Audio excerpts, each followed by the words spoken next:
Hey everybody, welcome in to the Road to Nowhere. It is our Saturday night D&D stream. I'm going to just go ahead and let the players introduce themselves and their characters real quick. I do want to make mention of the fact that this stream is brought to you by our patrons and our subscribers.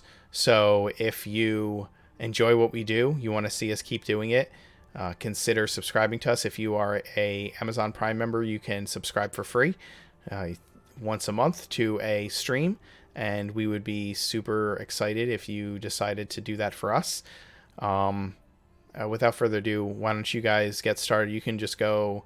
Why don't you go in the order that it's showing on the screen there, with Horus going first, and then go through from there. Hey everyone, Steven here. A little bit louder because I don't have my wife sleeping behind me like I did last time. I play Horus, the bard, paladin, oath of vengeance, slayer of all things. Happy to be back on, and thank you, chat. Much love. Saturday night, represent.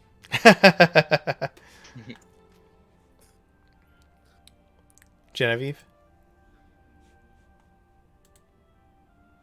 Dustin, you live? You there? Are we missing Dustin? No, he was on, but maybe he's having there. mic problems. Well, I can go. Yeah, that's fine. We'll skip it for now. My name's Brad. I'm playing Caliph Wathan Barbarian of the Ancestral Protector Path. And thanks for joining us tonight. I'm Garen, playing the Smuggler Arcane Trickster, who's trying to stay alive at the moment. Aren't we all? I'm Justin. So- I'm playing Felix, the gnome wizard. Dustin, you around yet? He said on Discord he's having mic problems. Okay. Well, Dustin is playing Genevieve. She is a fighter who longs to be the best swordsman in the land. Her older brother is an adventurer of some renown, and she is eager to live up to the namesake.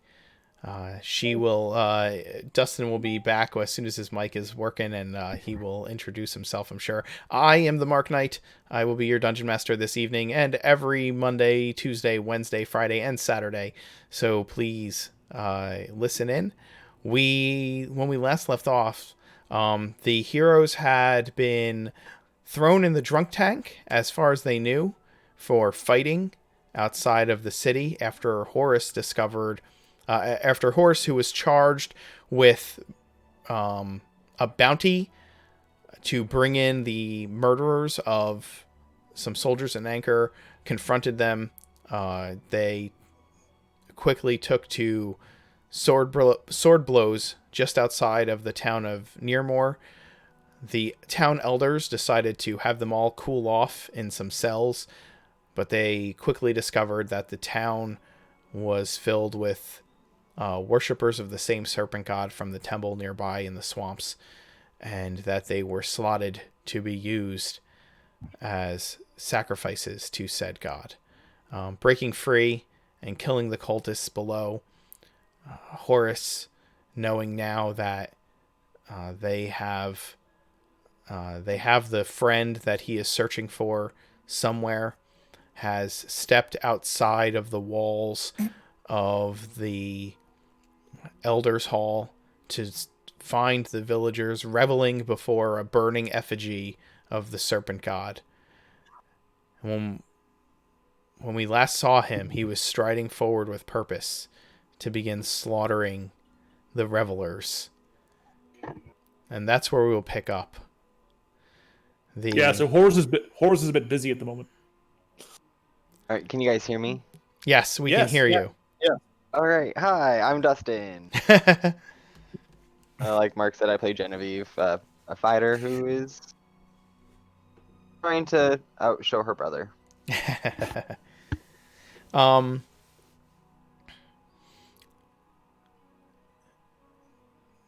The rest of you have stepped out of the Elders' Hall onto the steps, the stone steps beyond the building and looked out at this burning pyre with the image of the snake god towering above it, and look about as men and women dance around the pyre. And Horus has just waded into this revel and begins cutting down commoners with his giant blade. What do you all do? Garen is gonna kind of look it around at everyone, say, "Well, I think we've outstayed our welcome." And he's gonna point at Horus. He's gonna say, "And that man is a hypocrite." And start heading towards the gate and all our stuff. Well, you guys found all your stuff, right? You guys have all your stuff. Including our horse and wagon? Oh, right, the horse and wagon. Yes, okay. Heading towards the horse and wagon. Understood. Sorry. No, my fault. I would follow as well.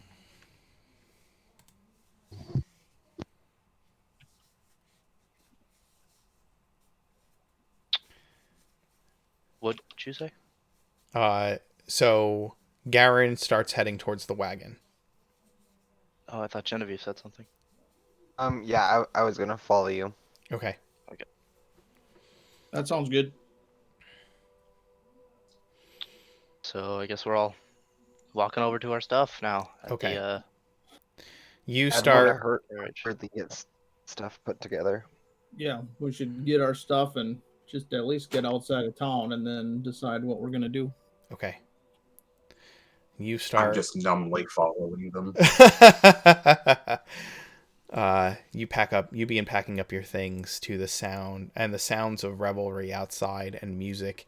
The music is like a very drum heavy, rhythmic, undulating type sound, and you're packing up your things, and suddenly the music begins to break off, and all you hear are screams as people see what Horus is beginning to do. Horus, the people you are wading into and first start to cut down go down without effort. It is like cutting into just a swath of wheat, like a field of wheat with your blade, and you are reaping vengeance upon these people as they fall before you.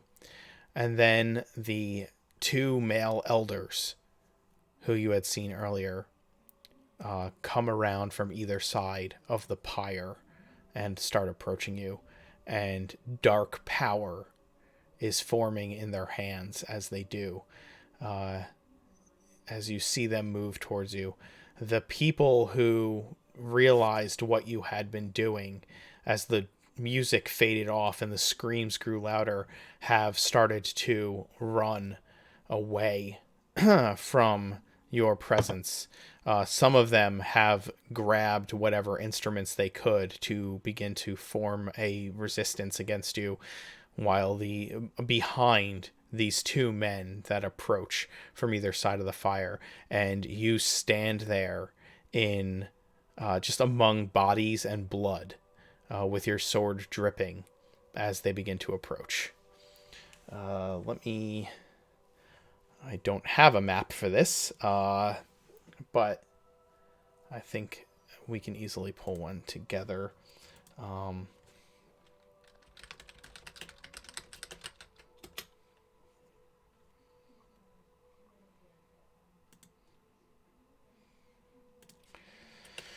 What do you do? Well, I guess roll initiative, everyone, just so that I can time things accordingly as we go through this.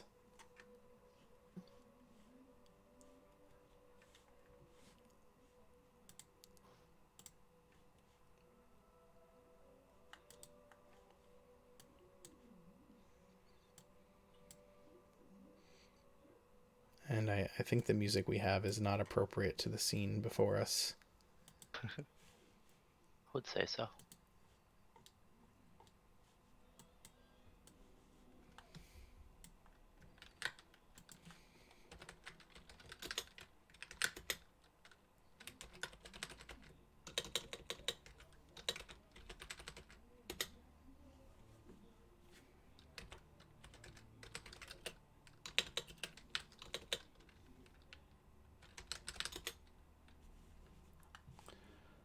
All right.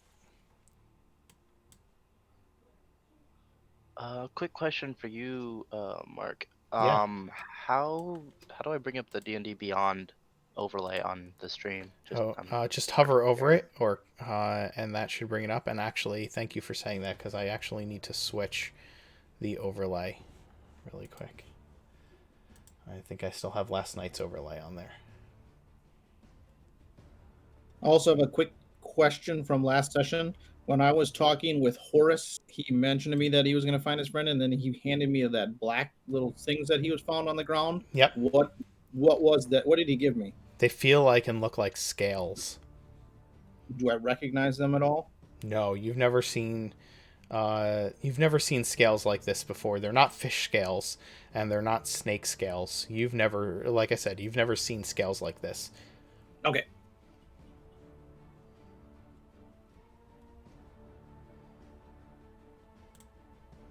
Oh, I need to change the name of our campaign on D&D Beyond. The only overlay option I see is D&D Beyond interactive overlay in a small little box. On the other side should be the characters. So the little boxes on the one side, hover over the screen for a moment. Maybe hover your mouse over the screen for a moment, and after a second it should pop up. Or if you need to, click on the screen.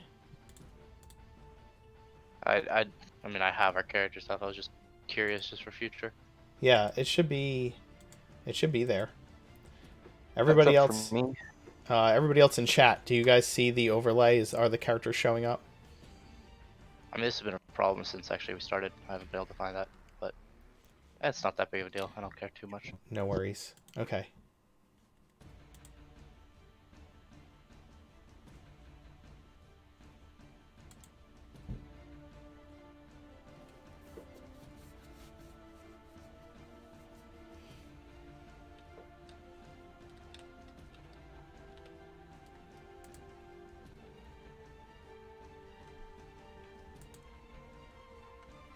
I'm just gonna plop an appropriate village square down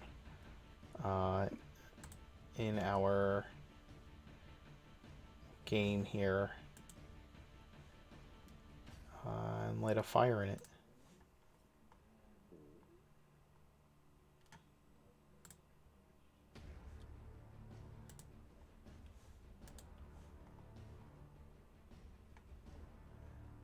Sorry, I'm not as prepared as I anticipated. That's all right. I'm busy slaying villagers. You are. Yeah. Yes, you are.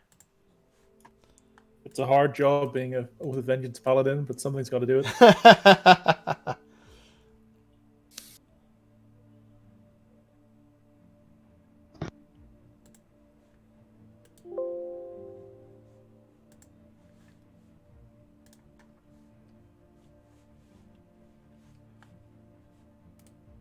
Come on, chat. Tell us character to Fulton I did. Yeah, who's going to be the first to hit the ground? It's going to be Horus. It's obviously going to be Probably. Horus. Or Felix. Oh, leave Felix alone. Oh, there we go. Why? I can take it. That's a... Near death experience. It's all in the name. Just take Calic. it up. There we go. 52 HP. What's that? I didn't realize Calith had 52 HP. There we go. Why don't we I drag? got some good rolls and a high constitution. But yeah. Oh my. Damn. All right, just use the well as the fire. Cool. Go ahead and place your characters.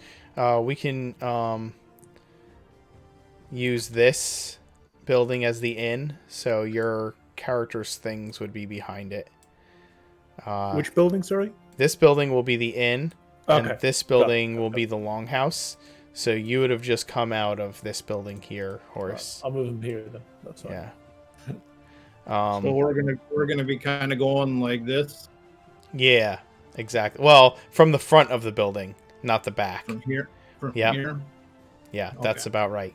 And I will.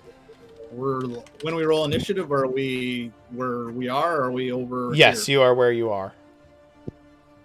Like that.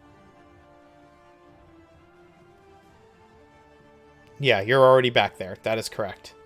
Okay.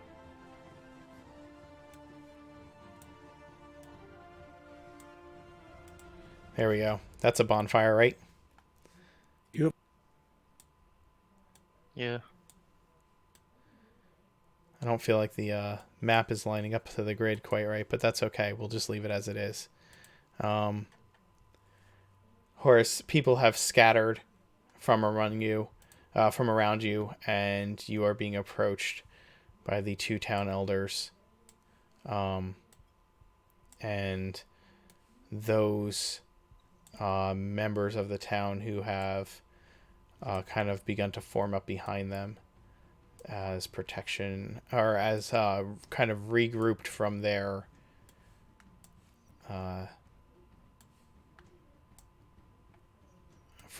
initial fear of your slaughter.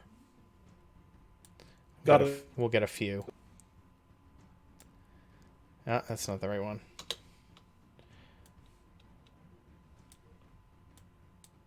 In this town filled with cultists. And let's get their initiatives.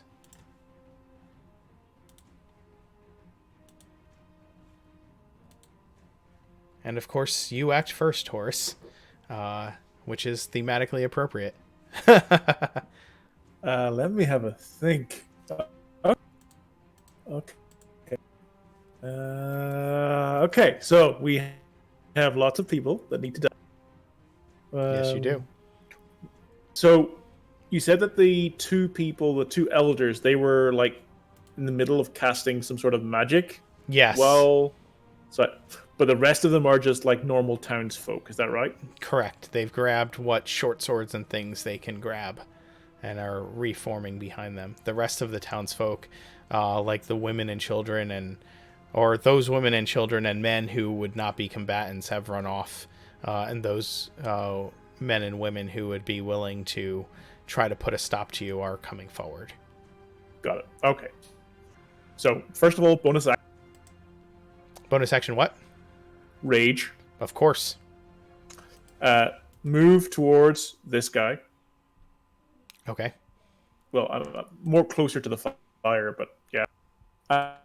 And what I want is I want to literally manhandle him and throw him on the pyre. Okay. Um, I'm gonna. I'm just. There we go. Okay. Give me a opposed strength check. because of raging, I have advantage on strength-based checks. You do. I think. Yep. Yes, you do. So The rest of us, Two when we athletics changed map, we all went off the turn order. Oh, did we? Yeah. Well, Oh. the cultists are there, but our characters are not. Okay, I will fix that.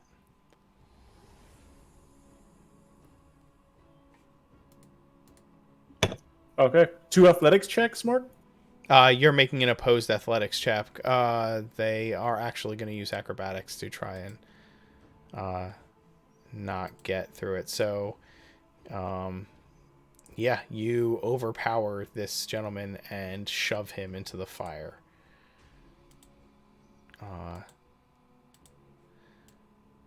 He's going to take fire damage and will continue to do so at the start of each round, he is still in the fire. And if he was making any spell, You're breaking up every now and then. I apologize. Yeah, it's okay. Fix it. If he's in the fire and he was trying to cast a spell, does it break his concentration? It would. Okay, good to know. Or at least he would have to make a constitution check to maintain his concentration. Let me re-add all of you to the initiative real quick. And I will get that going. Horus, you had a 19, correct? Correct.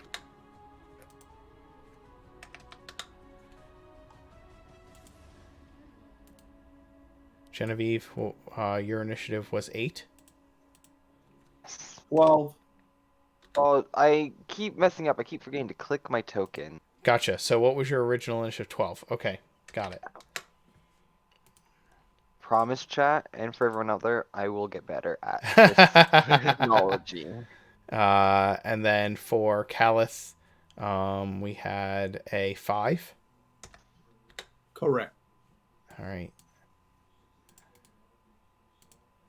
And Felix here had a 15.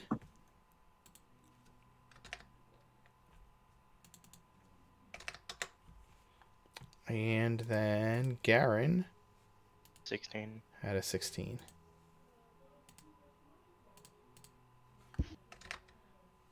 No, not a 56.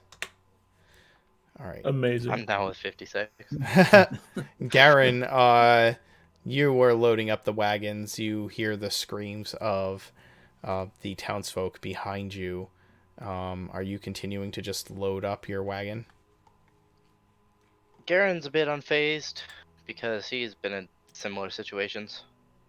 So he's, just still packing up like, damn, sucks they're cultists.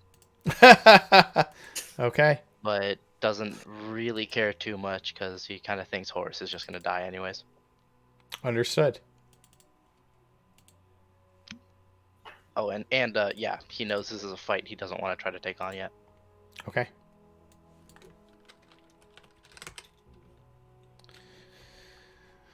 Felix, you also hear the screams of the townsfolk behind you. What are you doing in the meantime?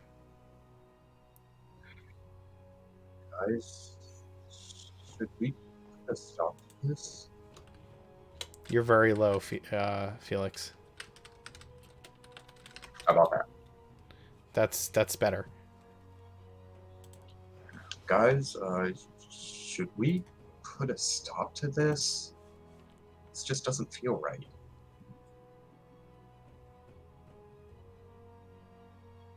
Cal will kind of listen to that and look over at Genevieve and shrug and say, "Didn't you say something about stopping evil? I wouldn't be opposed to killing more snakies." Garen's and- gonna. Oh, sorry. Go on. No, I was just gonna agree. Yeah. Why not keep spreading evil? I know Horus was kind of a dick, but we did come to a semi-understanding in the basement. All right, with that conversation, I'm gonna walk over here, take a good look at what's going on. Oh dear. Huge. It's far too big. I love it. Amazing. I love it. We're so Little House on the Prairie. Oh my god. Oh God. Who's gonna die of dysentery? Yeah. Oh Jesus. Hey, Oregon Trail. it's working for us for now. Okay. Okay. It's a work in progress. All right. I'll get a better wagon later. No, No, I like love it. I Keep love it. We all like it. Chat, should I stick with this wagon? That's the good question. All right. Felix, you move over there. Are you moving stealthily? No. Okay. I'm gonna move out here. You see that the townsfolk are beginning to put up a resistance, but there is like a pile of bodies directly in front of the fire, and Horus is like soaked in blood. And the bodies are like half naked revelers, right? Men and women, and that have just been cut down by him. And he has just stepped out over the bodies and grabbed one of these one of these elders, one of the older men that you had seen earlier, and he has literally just manhandled him and thrown him into the bonfire. And that's kind of what you're looking at here. Borat's balls, we must be cursed. I dig out a copper piece, toss it into the air. Oops. And where's my... Hold on, sorry.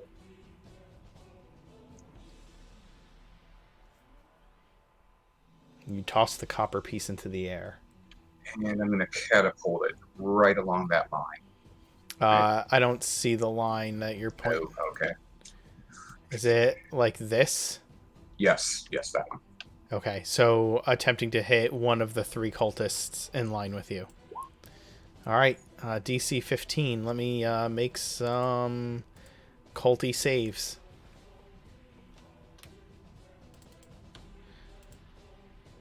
Making some dex saves. First one's an 11, so the first one will get hit. That's the one right in front is the one that takes the brunt. 10 bludgeoning damage. Your coin slams into the guy and rips a hole in him. He falls to the ground. Gonna call back. Yep, we might need some help out here. Genevieve, what do you decide to do in the midst of all this? I agree with Felix. So,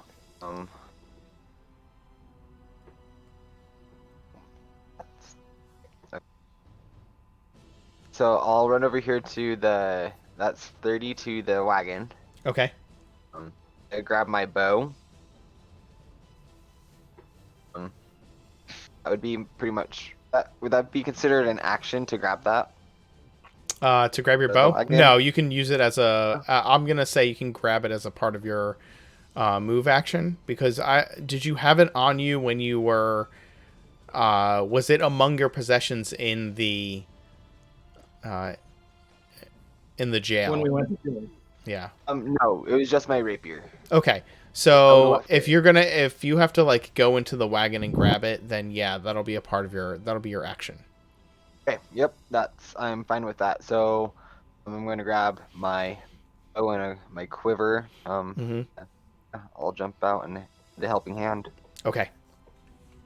Horus, the cultists begin to surround you. Just circling around you. In order to stop your attack. This one watches his buddy go down from whatever was flung across the way and charges in the direction of Felix. So you're taking 3 attacks, Horus. The first is going to smack against your shell harmlessly. The second one is going to penetrate your defenses and strike you for... hold on, let me look at this guy. Make sure that's showing up right. Yeah, it's going to deal 9 slashing damage to you as it slips past your defenses. The third one is you block his blade with yours, just deflecting it away. Felix, this cultist charges at you screaming after watching his buddy die brutally to your coin, and slams his scimitar at you with a 13. Shield. He'll miss. Okay. Mark that 9. I'm raging. That's reduced to 5, right? That is correct. Gotcha. Caliph, what is your plan of action? Some of your cohort is going to find out what exactly is going on and try and put a stop to it. Garen's still like, oh, I'm just going to stay back here and load this goddamn wagon. Well, at least the last time. So I'm imagining that Garen is more here loading the wagon. Yes. Okay. Caliph will make kind of a, not a laugh of humor, but a battle type laugh and enter a rage as well, and kind of give Garen a little knowing look because he knows he's a little resigned. And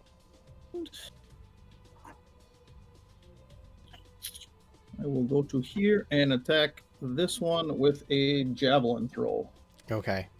Your ancestors begin to swirl around them, and for the first time, you notice that nobody's spirit is among them as he swirls out in front of you.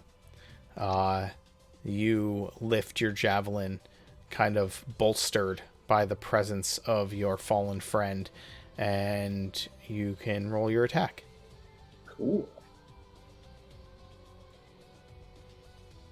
Your 17 to hit slams home, and that's going to be an additional...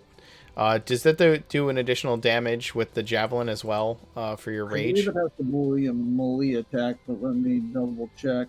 Is it melee or is it strength-based? +2 melee damage. With Okay, strength all weapon. right, so it's 9 damage to the cultist. Yeah. All right. The javelin pierces through the gut of the cultist, and he doubles over slightly, and just blood rushes out of the wound. He grabs hold of the javelin, but steadies himself against your assault. The cultist in the fire is going to take more fire damage. And he is going to attempt to pull himself from the flames and put the flames out, spending an action to do so. He's going to move. He's going to kind of roll out of the fire in front of you, Horus, and roll to put out the flames, and then use the rest of his movement to stand up. That is his action. The other cultist here, primarily concerned with you, will move there and cast a spell at you. He's going to cast Hold Person on you. If you can go ahead and give me the proper save. What is the proper save? I believe it's Wisdom.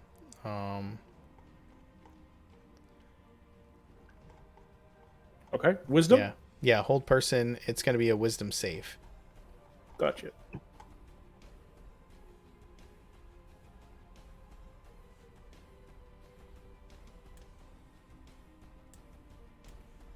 Ooh. You are held. You suddenly feel yourself become paralyzed. And the fanatic is going to use the rest of his movement to move there another 15 feet. He has his hand out at you, and you hear him hiss a word in like a serpentine tongue in your direction, and suddenly your limbs lock in place, and he circles around, kind of maintaining this dead-eyed lock upon you. Horus, it is your action. At the end of your turn, you can attempt to make the save again. Can I do anything on my turn? You cannot. No, you are paralyzed. I can't move or speak, right? Correct.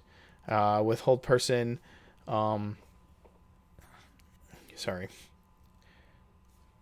I feel like I'm going to sneeze, but it hasn't happened yet. Okay. Then I'll just use my. You can't. My. Got it. Yep. I'll just use my to roll another wisdom saving throw. Oop. That'll break it. So Cool. you lose the turn, but you shake it off. Yep. Is there a song called "Shake It Off"? Yes. Okay, I Taylor Swifted. I Taylor Swifted. No. No.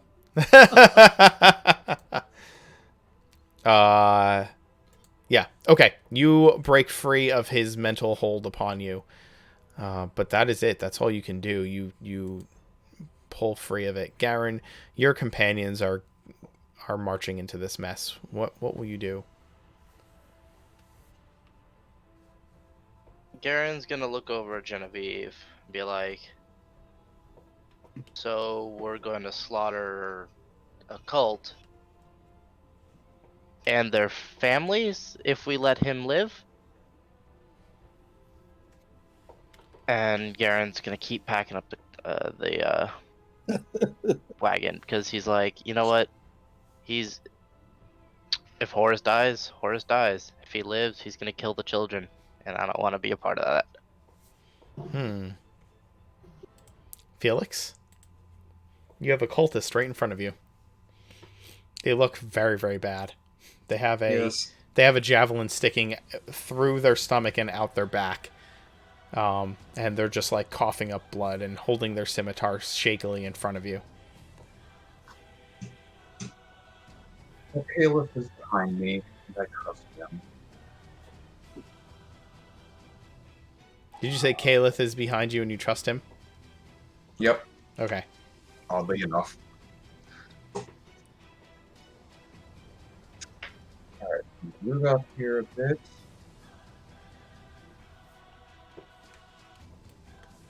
And that's Greece. Hit again, right there. All right. Horus, make a dex save. Ooh. Dex. Yeah, you just got greased. Oh, I just moved this cultist for no reason. Would he be able to make a dex save when he's held? He's not held anymore. He broke out at the end of his turn. I missed that. I'm Yep, sorry. yep. Boom. Yeah. This cultist here is going to fall prone. Stop picking him up and moving him. That's not what I want you to do. I'm gonna always see you as a teenage mutant ninja turtle after you moved last week. So you can get on your back and do a spin in the grease. Exactly. Yeah. Throw me some pizza.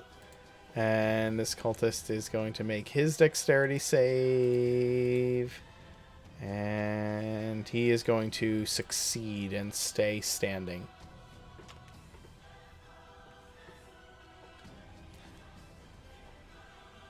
Felix, are you doing anything else? Is that the full turn? Yeah, that'll be it. All right. Genevieve, you have your bow. I turned to Garen and on my head in agreement. I'm fine with taking down the cult, but I'm not fine taking out the children.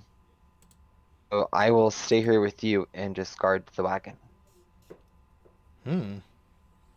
Just in case if they want to come target us. I'll Sounds step good. up here. And ready a bow just in case if any cultist wants to come and attack us while we're finishing up the last packing. Okay. Horus, the cultists surrounding you are going to continue to attack. This one is going to stand up on his action. And you're going to take 3 scimitar strikes against you. The first one is a critical. And it's going to do 12 points of... Oh, I'm sorry. No, it's going to do 20 points of slashing damage to you. Okay. Down to 10. Okay. The next cultist misses. The next one rolls a 22 to hit. Yep. Okay, you're going to take 8 points of damage from him, and he is going to attempt to step out of the grease. He's going to go here, here, and around you to there. Because the grease spell, once again, it's if he moves into or ends his turn or starts his turn in the grease, correct? Correct. Okay. Felix, the one next to you with the javelin in his chest, he is going to quickly try to attack you, misses you, and then is going to get the hell away from Calith. You can make an attack of opportunity if you'd like, Felix. Ooh, I think I can only punch him. You think you can only punch him? Yep, that's all I can do. You attempt to punch him, but he just kind of like ducks away from you as quickly as he can. Calith, the gnome has stepped forward. The cultist has run away. What's your plan?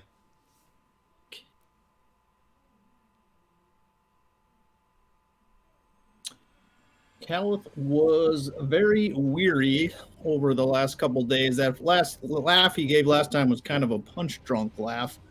Once he notices the spirit of nobody, he gives out he's totally reinvigorated and gives out a true battle cry. Hmm. And he is going to run to there. And I will attempt to finish this guy off with my last javelin. Okay, go for it. You're shooting at the cult. This one. Yeah. You hurl your javelin at the cultist, and he falls beneath your attack. The second javelin piercing his back, and he falls to the ground.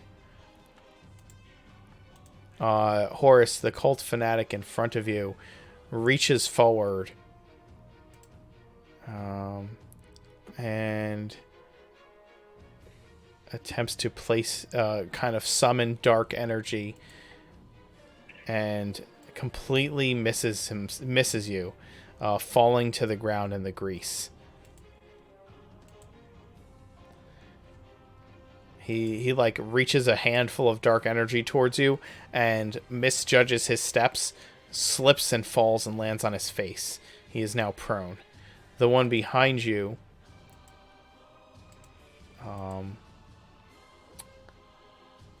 will cast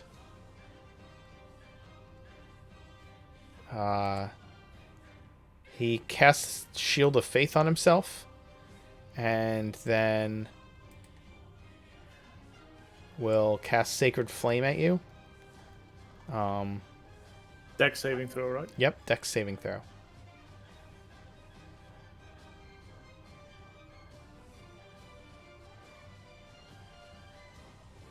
You fail. I believe it's a D8, right? Sacred Flame? Yep. D8. You take 4 necrotic damage. Yep. And then it is your action, Horus. Okay. The cultist in front of me is prone, right? The cultist in front of you is, in fact, prone. I have a question mark. Yep, I have an exclamation point. Thank you. Are there any are there any cleave mechanics in your game?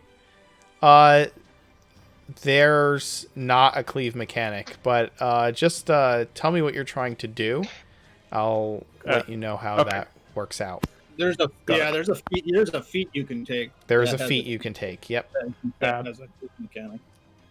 I think there's an alternative rules in 5e as well for cleaving, but regardless. I think I'll just make it easy then. I'll just go for the one that's on the floor, and because he's prone, I'll have advantage. Is that right? That is correct. Okay, then I'll just go for the cultist that's on the floor. Absolutely. He slid in the greasy mud, and you'll have to try not to as well on the end of your end of the turn, right? Is it end or start? Why do I always forget if it's end or start? We've cast this spell every single game for the last 3 sessions. Felix, is it at the start of the turn or the end of the turn? No, enter the area or end of the turn. Okay, end of End the of the turn. turn. Okay. End of the turn. I will not forget that again, I promise. You really should have to make a check every time you move within it, in my opinion. But Yeah. Go ahead, make your roll with advantage. Okie dokie. First attack, first roll. Oh, yeah. That slams into him for 15 points of damage. Go ahead and give me a second roll just in case it's a crit. Oh, good point. Good point. Okay, it is not. But you do the 15 points of devastating damage. Just carving a slice out of this dude's back. And he screams out in pain as you do so. Before I roll my dex throw, I just want to know if I do slip, I'm going to slip on top of this guy, all 450 pounds of me. Okay, go ahead and roll. Oh no.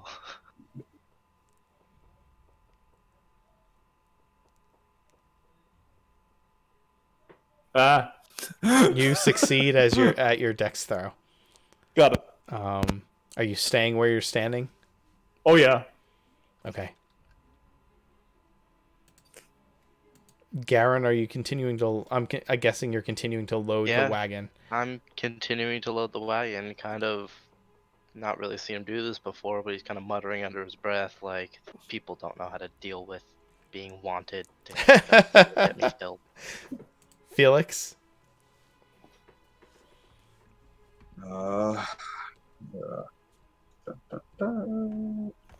up to finally noticing that nobody's spirit is flitting around Caliph. I'm gonna look at that and say, "Hey, nobody. I'm sorry. I think it was all my fault.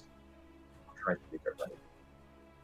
And then I'm gonna Scorching Ray that fucking spellcaster. Okay. The spirit of no one doesn't even respond to you at all. His focus is being a part of this swirling energy of ancestral spirits around Caliph. But your words are more for you than for him. You fire your Scorching Ray. 25, 13, 13. The 25, you're hitting not the spellcaster on the ground, but the one standing back here, correct? Yes, that one. Okay. The 25 is going to hit him. The 13s slam into his shield of faith, dissipating against the magic of his aura. But you do deal the 6 points of damage from the first ray as it slips past the magical defenses. Damn it. Yada. Jen, we could use some help, please. And that's my turn. All right. Genevieve, you hear Felix calling for your aid.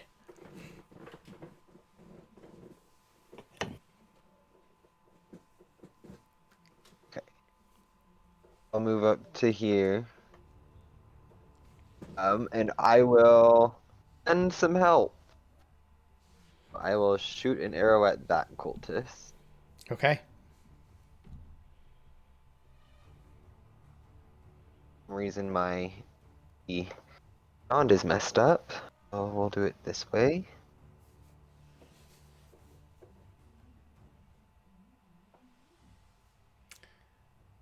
Roll that beautiful bean footage. Ooh, you roll a 7 with your longbow, and you don't know if it's the light from the fire or the smoke that's just messing up your shot, but your arrow goes wide and lands in the dirt. Well, that's my turn. 5th level is going to be so nice for you. The cultists surrounding Horus continue to slash at the man that is, or the turtle that has killed a number of their family and friends. The first slams against your shell harmlessly once more. The second is blocked by your twirling greatsword. And the third, you simply glare the man down, and his shaky strike goes completely wide of you. Nice. Calith?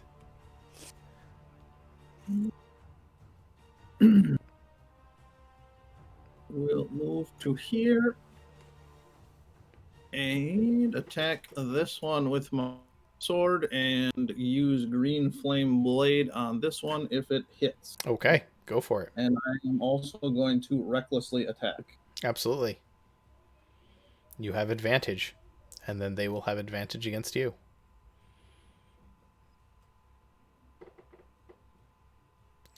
Oof. Nice. Your great axe slams down on the cultist, That should be a 9 with rage Yep. damage. dealing 9 points of devastating damage to him. He stumbles in his step and actually has to plant his feet to steady himself against you, and weakly brings his scimitar back up to bear. Do the green flame blade damage? It does it to both of them, right? No, only to the Second other one. Okay. Yeah. And it's And 5? I believe it's just my constitution. Right, it's just your constitution. That's right. So It's it's 4. mine. Okay, it's 4 damage. The flame leaps to the next cultist, burning him for 4 damage. The cult fanatic before you once again shakily stands up, and he will disengage and back the hell up. He will then use his bonus action to cast Shield of Faith on himself. He uses action to disengage, so I don't get a opportunity attack. Correct. Is that right? That is right. That's why. And then the other cultist behind you looks to Felix, who casts Scorching Ray at him, and will cast...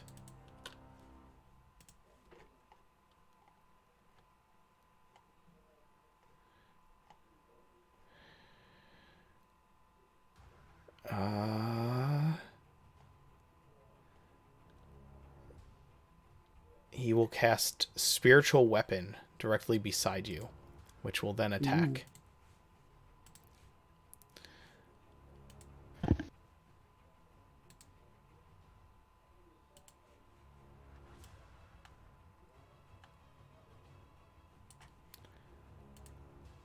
The spiritual weapon appears beside you, Felix, and he strikes with it. That's a 19 to hit you with the spiritual weapon. Oh yeah, that'll hit. All right. You're going to take 4 points of damage from it. Painful, but yeah, I can deal with that.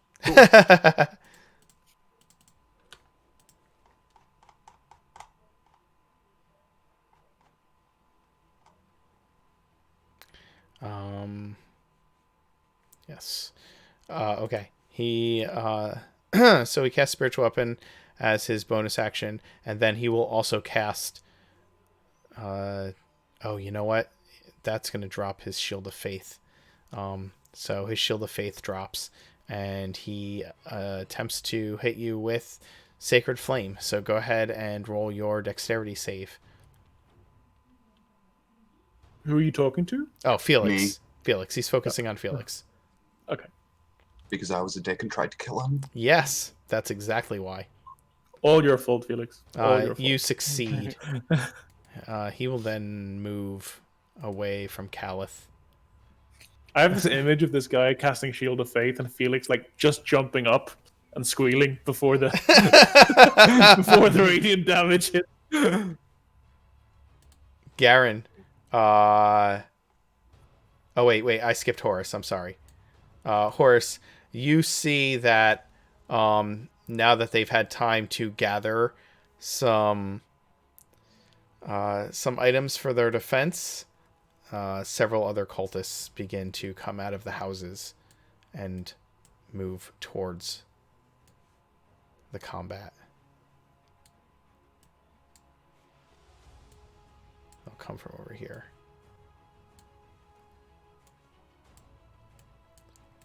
There we go. And then it's your action. Okay.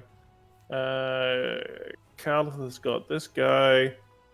I'll go for this guy here Okay, on the left. sure. And I'll just whack him with my sword. Go for it. Boom. Nice. That'll critical against him. Yeah. Doing I guess what's that? 15 plus 6. That's going to be 21. It's plus 2 because you're raging, right? Correct. So 23 points of damage. You turn in a rage, shouting. You can tell me what you shout. And you just kind of, you were looking at the cultist that was here, and you shift your entire body weight, lifting your sword over your head and bringing it straight down on this cultist and cleaving him directly in half from head to foot. I'll shout in the name of the 9. In the name of the 9, you cry it out and slam home your blade. Garen, you're continuing to...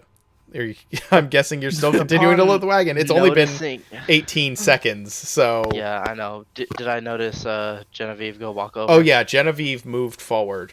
Yeah, okay. So I'm like... I put what I'm holding down, or just drop it. I take a big sigh. I'm like, they are going to get me killed. And walk over here. Look over at Genevieve. And say, everyone here wants to kill us. Why are we trying to be the good guys here? It's only going to end worse. And cast a firebolt at Horus. Oof. Oh, Does it go through like Caliph, the other guy? The firebolt? It would, He would have you would have full cover. it's instantaneous. Yes, but So it's wait, just you're casting firebolt, I'm right? casting firebolt at the turtle. Right. the giant turtle. It's an attack roll, correct? Yes, range attack. Okay, he has full cover because you're firing through 2 other people. A ranged spell attack? Really? Okay. Yes. You're still firing through 2 other people. You're like Sacred Flame just produces that thing in the Yeah, I spot guess. that the character already is, but Firebolt, you're literally like throwing fire from your hand at that creature, right? Okay. Yeah, good point then. Alright, then if that's the case, then I am going to use bonus action to dash, come about here, so I now have proper view of him, You do. You can and recast firebolt. you firebolt Over it. Horus. Go ahead. Cool. The firebolt goes completely. It gets consumed by the fire in front of you, just kind of slamming into the bonfire between you and Horus, and you see like a shower of sparks rain down over everyone as it does so. Do I notice then- Garen shooting a firebolt at me? Probably not. What's your perception? Passive? Yeah. Passive is 14. Okay. Sure. You notice that something slams into the bonfire from Garen's direction, and like splinters of wood and embers of fire go flying everywhere. So maybe he's casting it directly at you, but it's definitely a reckless strike in that Got it. direction. And then realizing when this hits the bonfire, Garen's gonna be like, God damn it. This guy is messing us all up, and using the last 10 feet of his movement, walk back. Okay. Felix? Seeing the reinforcements coming, I think Garen may be right, guys. It's time to get out of here. Hey, Horus, you can come with us or you can die. It's your choice. Then I'm going to firebolt the cultist directly in front of Caliph, Sure. or not. That's an 11 to hit. No, that one also slams into the bonfire. It's just messing up line of sight. Yep. All right. Then I'm going to run over here towards the carriage Okay. wagon. Genevieve? Yell out, "The wagon's ready! Hurry up!" And I will just Is it? go this way. It should be. I mean, I've only been getting ready for about 20 seconds. Yeah. Well, you had I mean- you had like a minute or two to start loading things up, but your tents there's a were couple- tents were all pitched, right? Like you guys had Yeah, they're pitch tense. Yeah. Like, this ain't a fast thing. Yeah, this is not fast. It's going to take you like 10 minutes or so to break down camp the fast way. And that's like that's like prying out the stakes from your tent and just throwing the tents into the back of the wagon without putting anything away. You know what I'm saying? Like you're not ready to go. Advance in a rearward direction. Never mind. Well, fine then. Y'all find boop. You guys get everything ready, and I'll defend you. I'll shoot an arrow still at this cultist over here. Go for it. Give me a shot. All right. Hopefully this one lands. Yeah, hit this one. Oh my god. The worst ever. Your He's better with the rapier. your shot flies wide. The two cultists here, the one here is going to attack Horus and miss, slamming Horus, you just deflect the blow, continuing to fight fervently against these cultists. Calith, the one in front of you that you have just nearly murdered, turns around and strikes at you. He does have advantage to hit because you attacked recklessly. That's going to be a 19 to hit, and it's going to hit for 9 points of slashing damage, so you will take 5.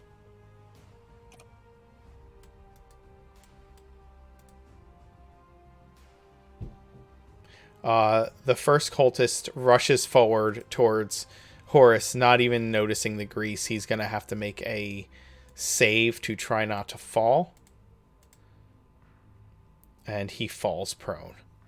Nice. He will use his action to stand up, as if dashing, essentially.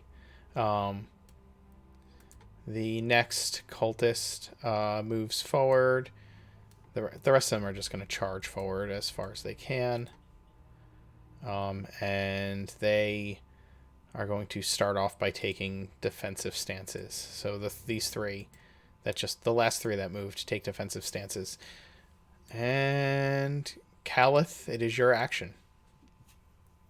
What did Felix say about? What did he say again? Felix. I mean, was that just kind of a? Can you just repeat kind of what you said and how you said it?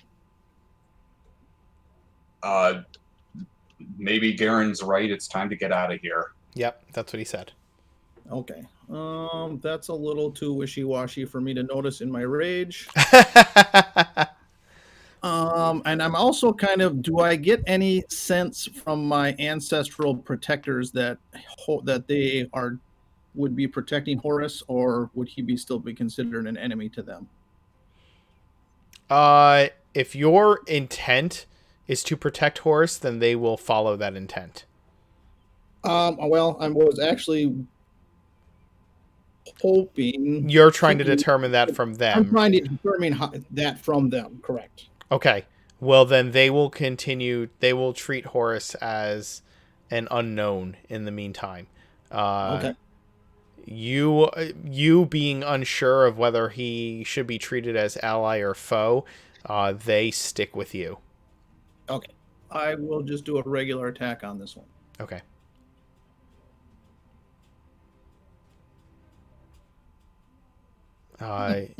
Yes, you attempt to strike him, and he blocks with his scimitar with, like, fending for his life. He panic blocks your great axe with his scimitar.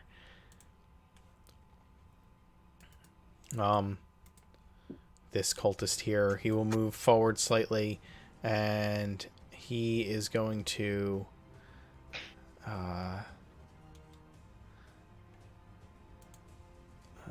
let's let's see. He is going to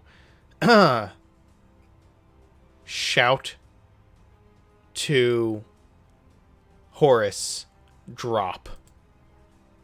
Or grovel. He shouts, grovel before the serpent god. And there's a word of power on the word grovel. So go ahead and give me a wisdom saving throw. Ooh. Stand by.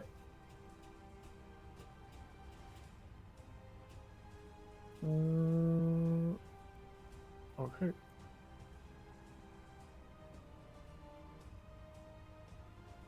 Sorry, it's a bit laggy.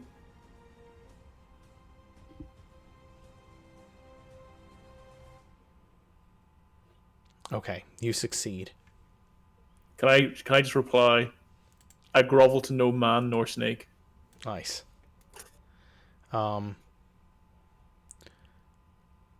This cultist will move forward and behind you.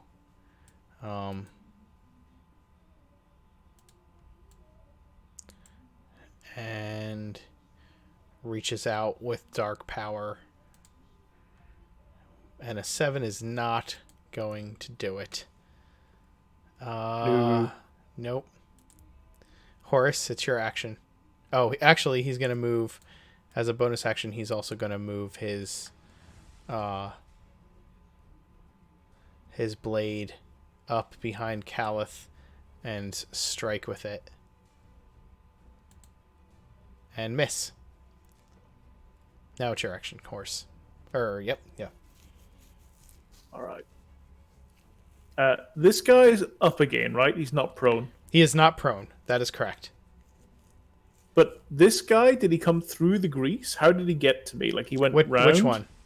This guy the here? The cultist here to the left, yeah. Yeah, he was up here, and he went like that. Got it. Yep. He took the long way around. All right. This is what I plan to do. Tell me if it's okay, DM. Mm-hmm. I plan to pick up this cultist and throw that cultist into this person here that Caliph's fighting. I will need a...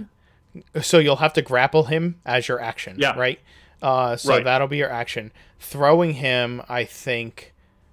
So I think they'd have to be two... I don't know if they can be one smooth action. It's not necessarily throwing. It's literally just like, holding on to him and like pivoting and like throwing him into that other guy. Okay, yeah. Give me a... you'll give me a grapple check. So it'll be opposed strength or opposed strength and acrobatics. And then make an improvised weapon attack against the other cultist. So... Sure.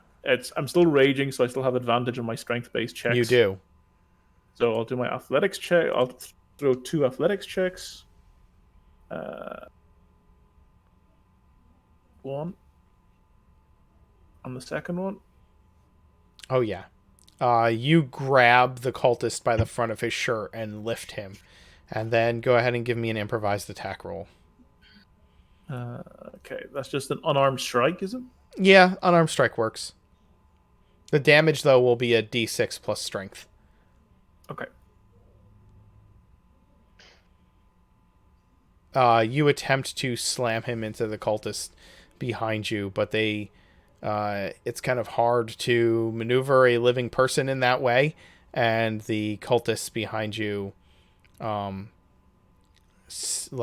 is able to move slightly. But we'll just say that this guy ends up over here now. Or over here. As you swing him around. I thought he was swinging this guy. Yeah, I was swinging this guy. This cultist Oh, here okay, yeah. All right, then he'll be... into the one beside Calla. Yep, he'll be here now. Okay. He's still grappled by you, by the way. Gotcha. So, yeah. He will have to either attempt to escape your grapple or attack you at disadvantage. Garen? Garen's just gonna keep walking towards here. Keep walking down here. is gonna cast Mage Hand to help him pack up the tent. Sure, you got it. Felix? I'm going to move out here for a better angle, Mm-hmm. and I'm going to firebolt the spellcasting cultist near Caliph there. Okay. Yeah, that'll hit for 5. And he'll have to make a concentration check for his spiritual weapon.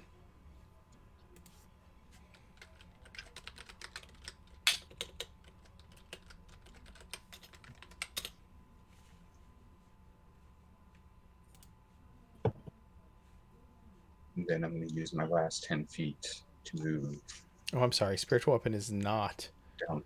a concentration spell.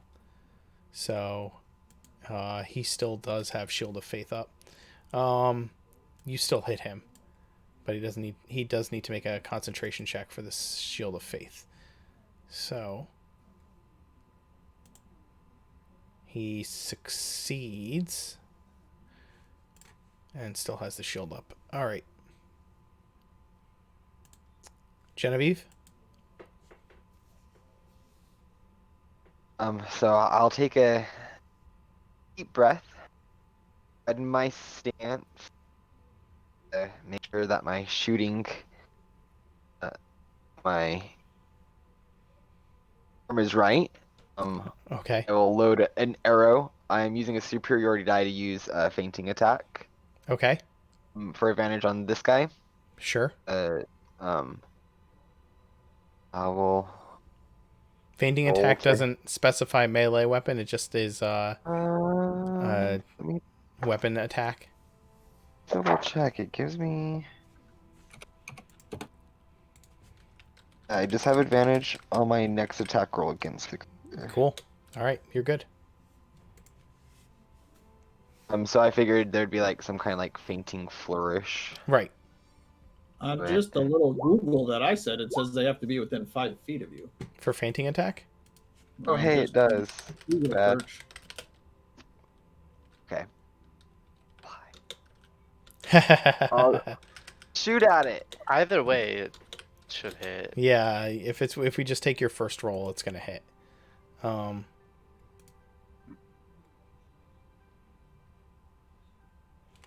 Yep. Okay. So you hit. Go ahead and roll your damage with your bow. You're firing at the spellcaster, correct? Yes. Throw me your damage. 11. Ooh, nice. And then Nice. plus. Oh no! Like No, it's just 11. 11. Yeah, your arrow slams into their chest, and he kind of coughs blood into your arms, Horus. Or actually, it would slam into his back. Nice. The cultists around you, this one's going to maneuver his way back behind Caliph. This one here, seeing the grease, they kind of are unsure how to approach you.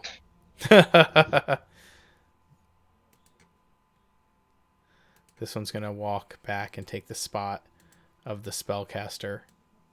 This one's going to stand in front of the spellcaster here to keep him safe. The other spellcaster, the elder, grabs this guy before he can rush in and says, "Stay here." The 3 around you, Horus, are going to start swinging into you. Go for it. 12, 20, 7, Yes. and 11. No. So No. the 20, I know the 20 is the only one that hits, dealing 8 points of slashing damage as you're just like, they're just ganging up around you, attempting to Gotcha. bring you down. Caliph, the one behind that has come up behind you, like charges forward and criticals as he slams his blade into you for 18 points of slashing damage. You'll take half of that, so 9. Caliph, it is your action.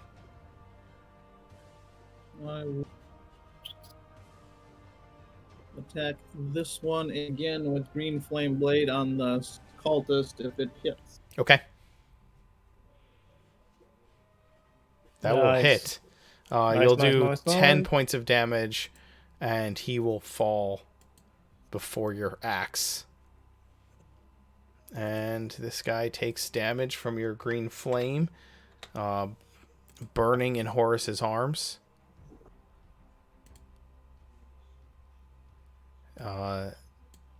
Horus, give me a wisdom save. Whoop.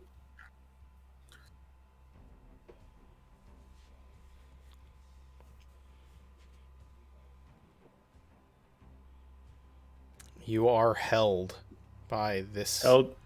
by this creature here. Got it. Cast hold person around behind on you. The spellcaster in your arms then once again tries to pour darkness into you. He's going to make an attack roll. He has disadvantage, but you are paralyzed. Actually, he doesn't have disadvantage because once you become paralyzed, I believe you would lose the grapple. Makes sense. So he is going to have advantage to hit you. Wouldn't he still kind of like, if he freezes in place, wouldn't he still be kind of holding them? I mean, he should be easier to get out, but I don't know that it should just be out for free. Sure. That makes sense. Okay, so he's still held. So he's going to do this without advantage. It's just going to be a straight roll, but 12 does not hit your armor class regardless. No. So he will then move his spiritual weapon next to you, Horus, and strike with his spiritual weapon at you. This will have advantage because you are paralyzed. Wow. Yep. That's a bunch of garbage. Your shell is just too ridiculous. Too hard to penetrate. The creature automatically fails strength and dexterity saving throws. Attack roll against the creature have advantage. Any attack that actually hits the creature is a critical hit if the attacker is within 5 feet. Okay. Horse, go ahead and make your roll. Make your save at the end of your turn. I save? Yeah, you get 2 saves. One not to fall prone, and one to make sure that you are still held or not. Okay. If I do fall prone, I'm falling on this person here, right? So I'm holding on to him. So I'm falling forward. Okay. So my first save is for what? You're going to make a save for hold person first, so wisdom save. Wisdom save. No. You are still held. And then give me a dexterity save with you automatically fail dexterity saves, so you fall prone. Nice. Okay, but I'm going to fall on this guy. Yeah, he's pinned beneath you. Nice. Does he do any damage? Sure. Why don't we do a D6 of falling damage on him? He takes 3 damage and nice. Starts cursing as he is pinned beneath you. Garen. Nice. You're still continuing to load the wagon? Doesn't that dude have an arrow in his back that now just got shoved through his torso?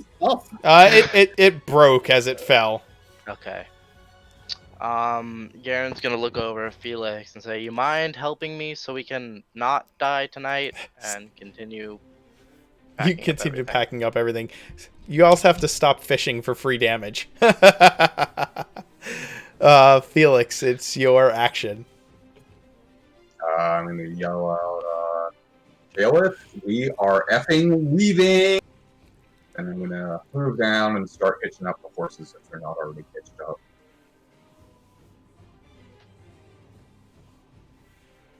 All right. That's a process. That is. Genevieve? Put another another arrow into my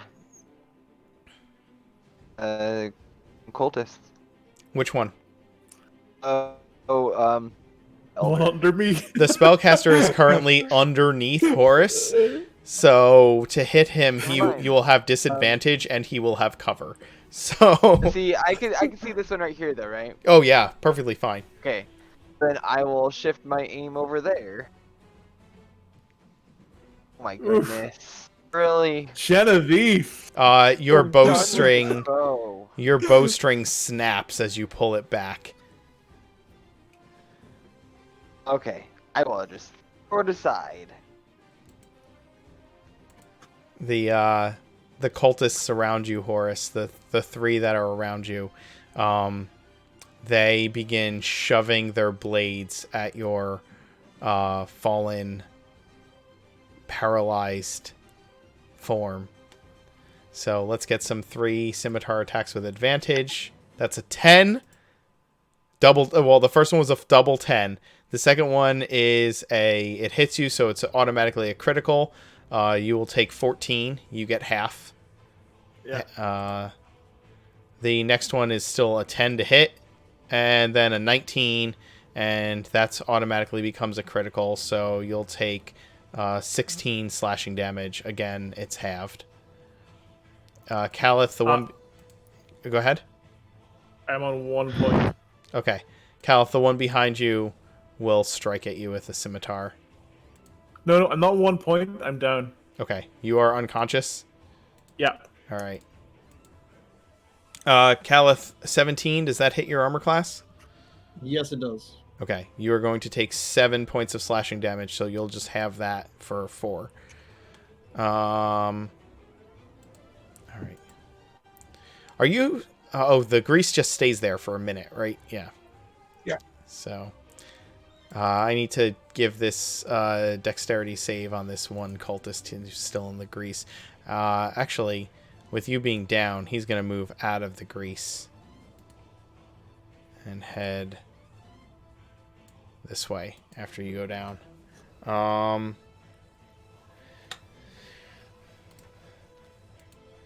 Calith, it is your action.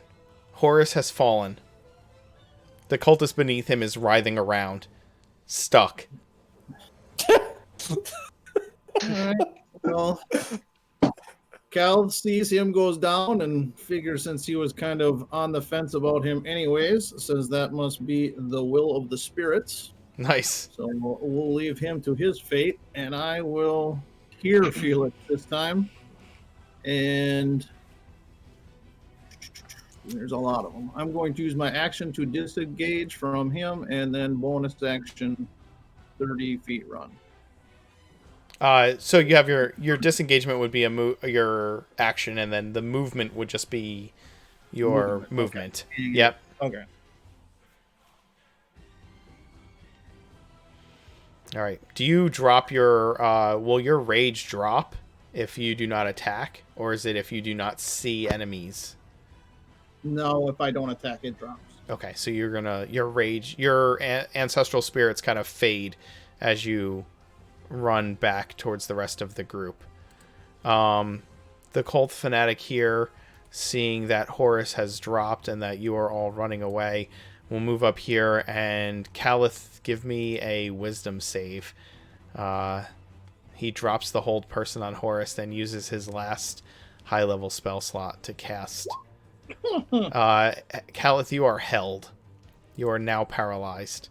The one under Horus will use his action to get out from under Horus, use half his movement to stand up, and will then move in the opposite way to... it's going to use... He's going to move his spiritual weapon 20 feet.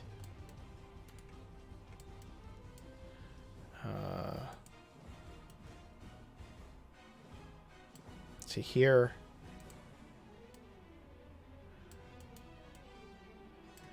And then as an action, he's going to cast... he's going to cast Sacred Flame on... Calith, which automatically succeeds because you cannot make dex saves while paralyzed, and you are going to take 8 points of damage. I am down as well.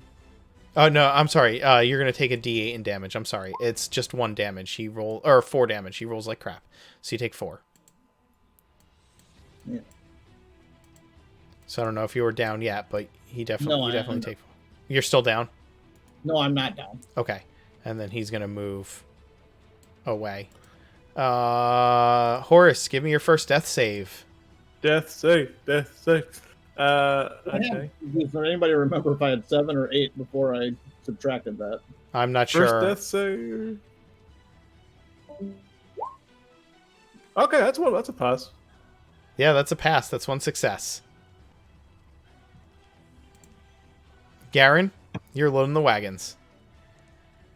You've gotten the first tent out of the ground. Gotten the first tent out of the ground. There's what, 3 more? Yep. Are the horses hit? No, are the no, horses no. There's hitting 2 the more. I wagon? don't need a tent. There's 2 more. There's 2 more. Felix is currently starting to hitch up the horses. Do I notice Caliph stiffen up at all? Because of hold person? No, you're not focusing on that. No? Okay. Yeah, I keep working on the tents.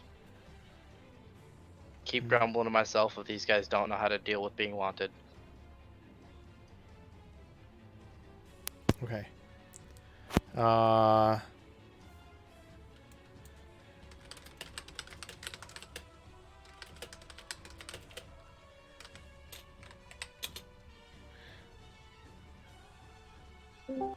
gosh.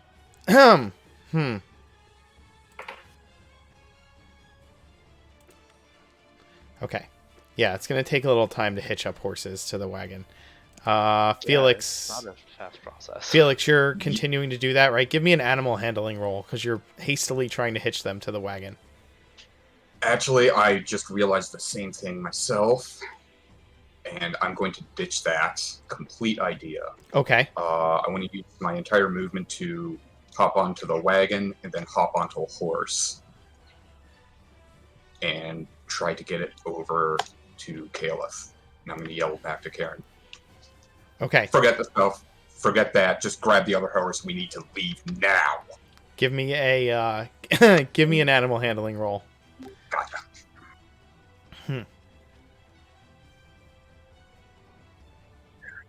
Oh yeah.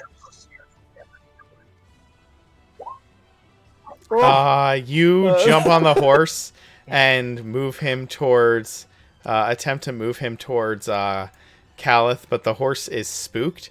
And give me a dex save. Oh, Felix. Oh, that's okay. Okay, you manage to stay on the horse as you ride him towards Caliph. I would say you only have half movement, but you didn't move that far with the horse. So, Genevieve, it is your action. All right, can you hear me? Yep. Yep. Okay, just making sure. Well, with my string broken, I've thrown it aside, and I'm gonna unsheath my rapier, and I will just myself. You will what? I'll just ready myself, ready my do a ready action. If a cultist comes, I'll attack him. Okay. So are you readying a action that the cultist that runs up to you first you will attack? Yes. Okay, sounds good.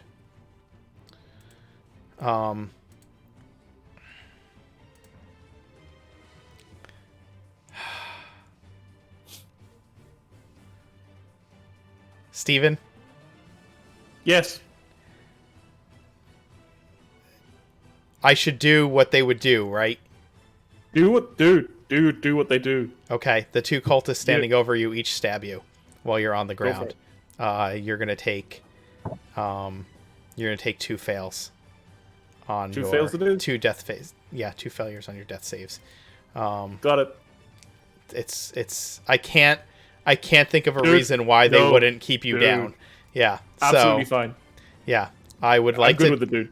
I would like to justify why they would keep you.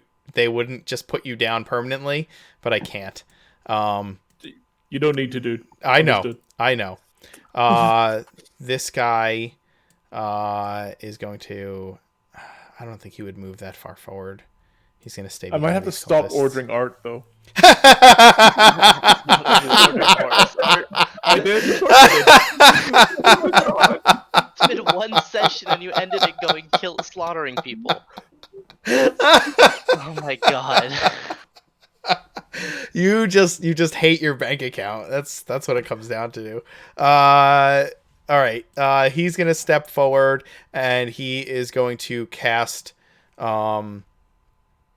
He's gonna cast Sacred Flame on Calith, which will succeed because you can't make a dex save, and you take a d8's worth of damage.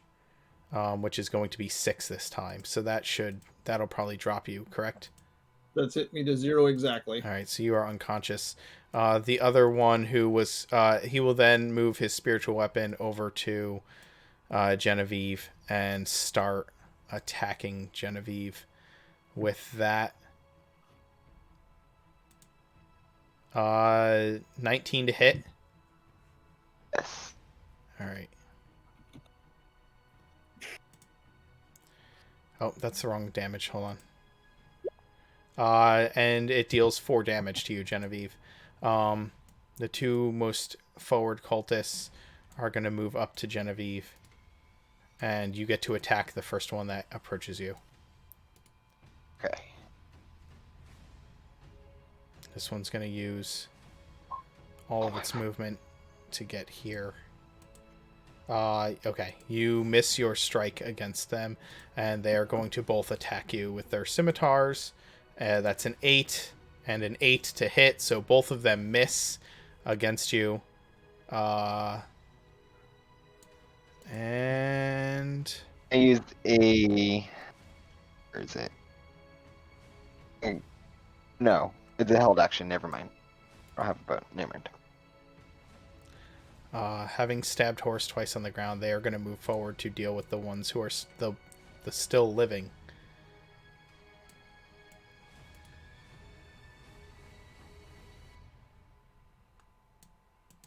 Okay. Calith, death save.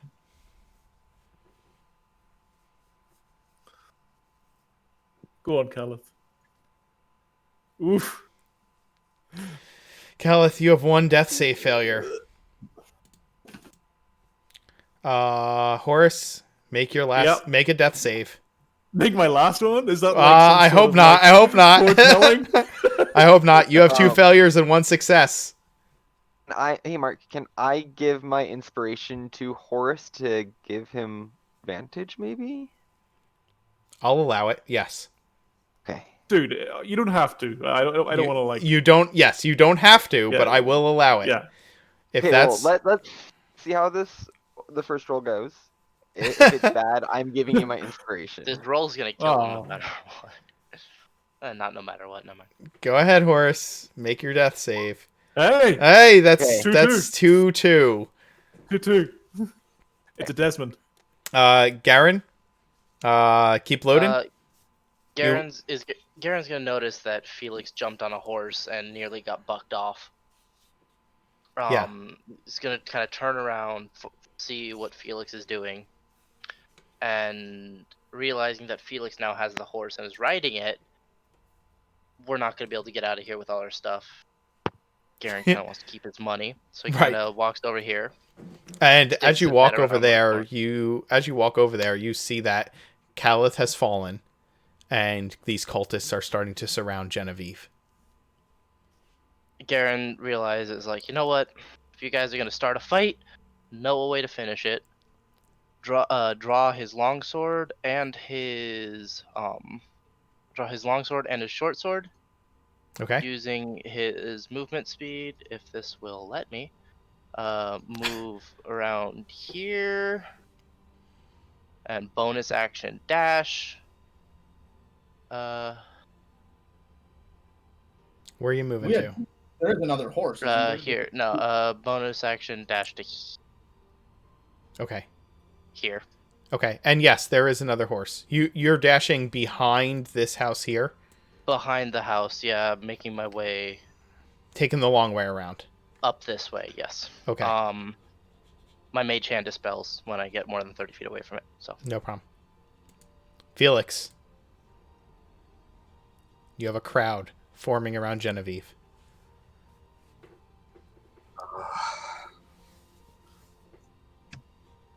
Genevieve, get Caliph, and get the hell out of here. I'm gonna try to do what I can to slow him down. Oh wow, Felix, hero play, man. Felix, you get This is what I inspiration. want to- Thank you. This is what I want to do. I just looked it up. Horse has 80 feet.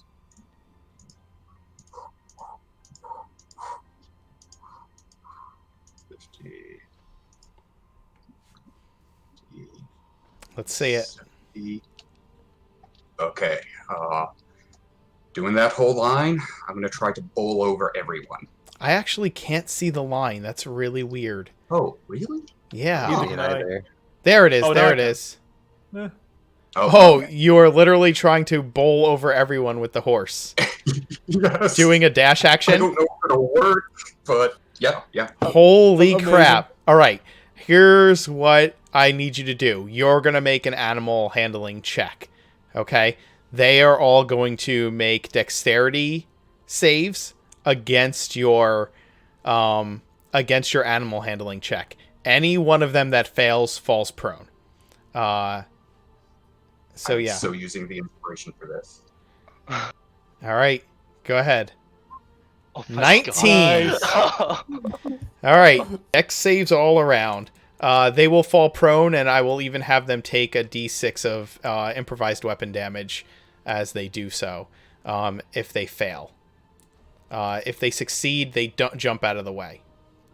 So there's 1, 2, 3, 4, 5. 5 of the cultists. Everything that's still alive. Yes, there's 5 cultists, and then there's 2 there's the 2 spellcasters. So that's gonna be a 10. One of them rolls a 20 and makes it out of the way. The next one is a 4. The next one is a 6. The next one, that's 1, 2, 3, 4, 5. The next one also jumps out of the way. So we'll say the 2 in the back jumped out of the way, but the 3 in the front that you initially bowl through are all going to fall prone and take a d6 of damage. So we'll roll a d6. They're all going to take 5 and be prone. I'm sweating. Yep. Like me, the player, and Felix. Yeah. Dude, I didn't see Felix as the hero kind of guy.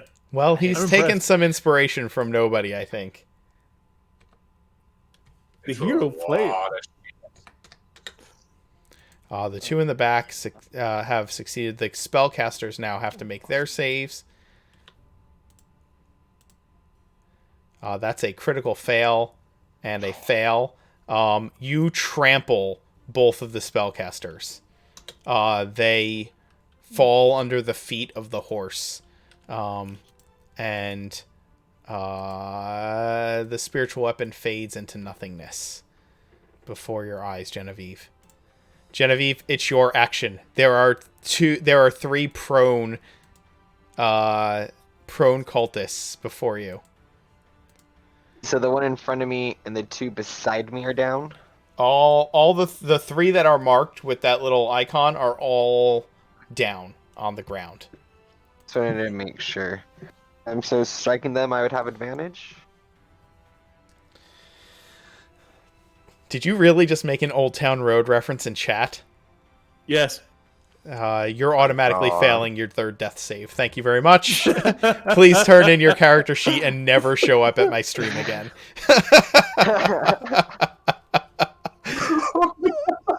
Genevieve, go ahead and tell me what you're doing.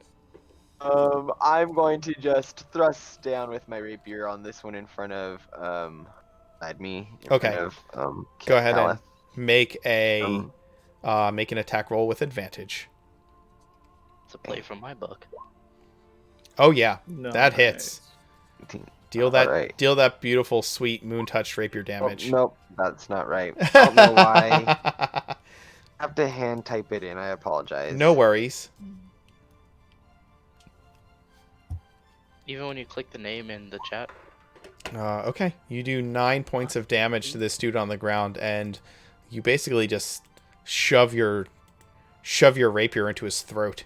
And I'll take an action surge Okay. and stab this one. In You are learning from Garen. Go ahead, make an attack roll. I mean, First session. Even if we use the 13. Okay, there you go. You strike. Go ahead and roll damage. You have a +8 to your damage. do All right, they're just gonna die. Like, they each had 6 hit points left, so your +8 kills them by itself. All right. What are you doing with your bonus action and your movement?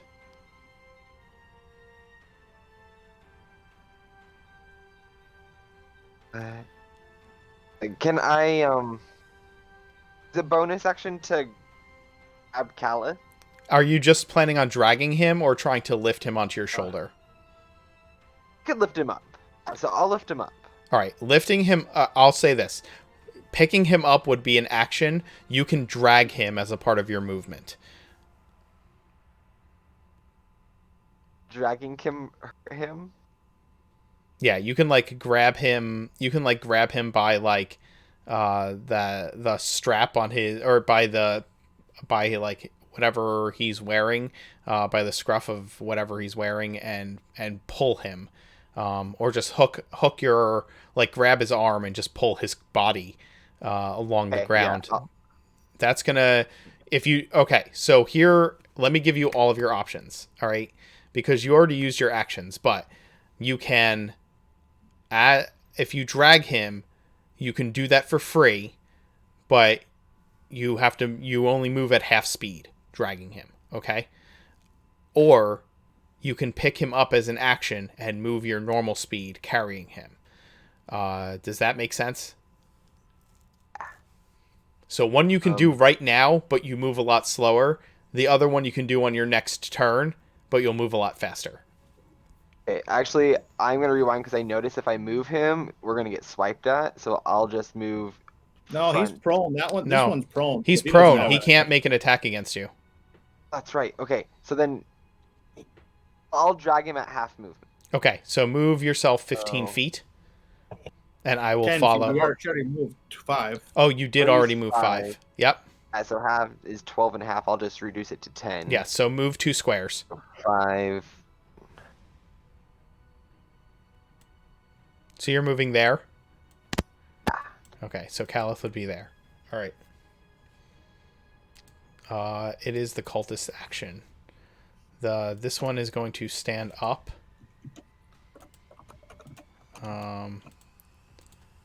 And 15 feet of movement will bring him here, and he will attempt to attack you, Genevieve. That is a 19, so he hits you. You're trying to defend yourself while dragging Caliph, and he hits you for 7 slashing damage. This one here is going to... They're going to rush at Felix and each try to attack you while you are on the horse.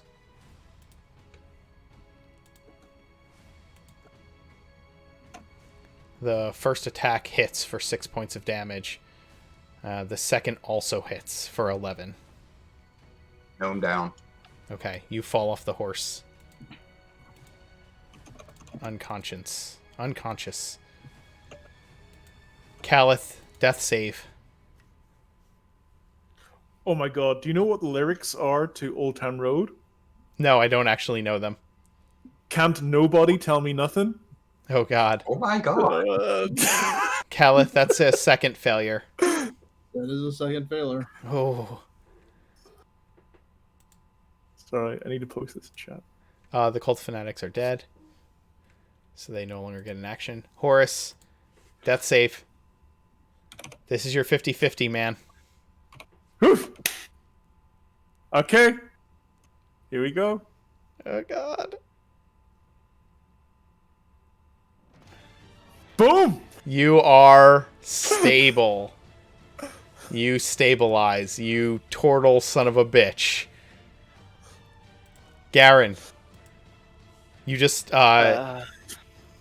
you can kind of see around the edge of the building, and you hear Felix's cry, and he falls. You see him fall off the horse. Garen's gonna continually run up here, and using bonus action to dash, going to dash behind the two cultists right there. Nice. He's going to attack with his short sword. Okay. On this boy. Go for it. That will hit. Awesome. And give me that sweet 2d6 extra. Yeah. Damn. Where's the regular damage? Oh, I see. It's oh, Jesus. Bottom one. Yeah, so you do 8 points of damage to him. Yeah. He cries out in pain as you stab him from behind, but he is still standing. Not for long, but he is still standing. Oh my god. My poor party. What am I doing to you? No, I there's still only have decent health are right now. standing. I still have decent health at the moment. I know. You still have a second attack as well, don't you? No, I don't. I use my bonus action to dash. You used your bonus action to dash. Understood. Felix, death save. We knew what we were getting into anyway. You always do. You succeed. Genevieve, you have a cultist in front of you. Okay. And Caliph dying. And Caliph dying. Yeah. I'm trying to handle, two things at once. A great multitasker. Absolutely. But Do what Genevieve does. Come on. stabby stab. Go for it. Oh my my god. Genevieve, your rolls tonight, mate. Honestly. No. You it's a still curse. have... Don't you still have that inspiration point? Inspiration. She does, yeah. Do. Okay, I'm sorry, I'll use it. Okay. Wow. I think No it's one's kind of got necessary right now. There it is. And Caliph. you kill the cultist that is following you. Let's see what it looks like. Oh god. Garen, the two cultists in front of you turn to face you. Can I take my movement? Oh yes, you can of course take your movement. Yep. Yeah, so I would just take our, 15, 3 squares. Yep. 15. Gets to the wagon. All right. Garen, the two cultists around you turn to face you and begin striking at you with their scimitars. Miss and a 15. Ah, that's just my AC. Okay, you take 13 slashing damage as it cuts into your... he cuts deep into your gears and wires, or tubes, I should say. There Caliph. goes all my hit dice health. Caliph, make a death save. Oh, Caliph. Oh, Caliph. Oh! Yes! One! All right, that's one. I'm surprised nobody in chat has given up the points to give you some successes. Yeah, I'm surprised as well. Horus, you're just out of combat at this point. Yeah. Garen? Do they both look injured? One is I'm injured. not One sure. seems hale. There's the one you stabbed, and he is Yeah. kind of like holding this bleeding wound in his side. What's the other guy doing? The other guy looks perfectly hale and ready to fight.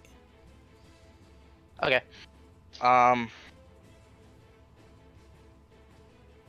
Garen is then going to attack this dude. Again, Okay, with a short sword. sure. Right here. Nice. That will hit. Nice. And Just 9. Just 9. Well, that just 9 is good enough to put him on the ground. And then using my bonus action, I'm going to disengage and use my movement to run just around this corner. Okay, you got it.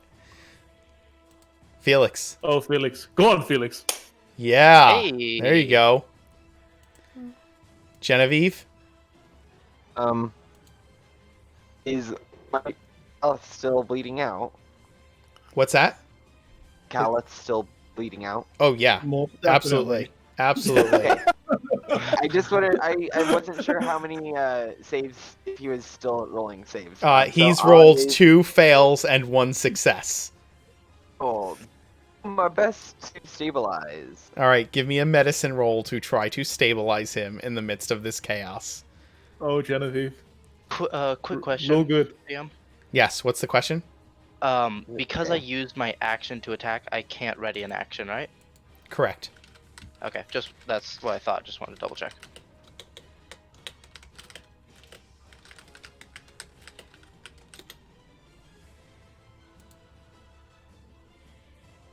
Yeah, you stabilize Caliph. He is now stable. You're able to kind of staunch the bleeding enough that, start wrapping bandages around the wounds, but at least put pressure where pressure needs to be placed. Quick mechanics question: does that put me at 1 but unconscious? I believe it just puts you at 0. Okay.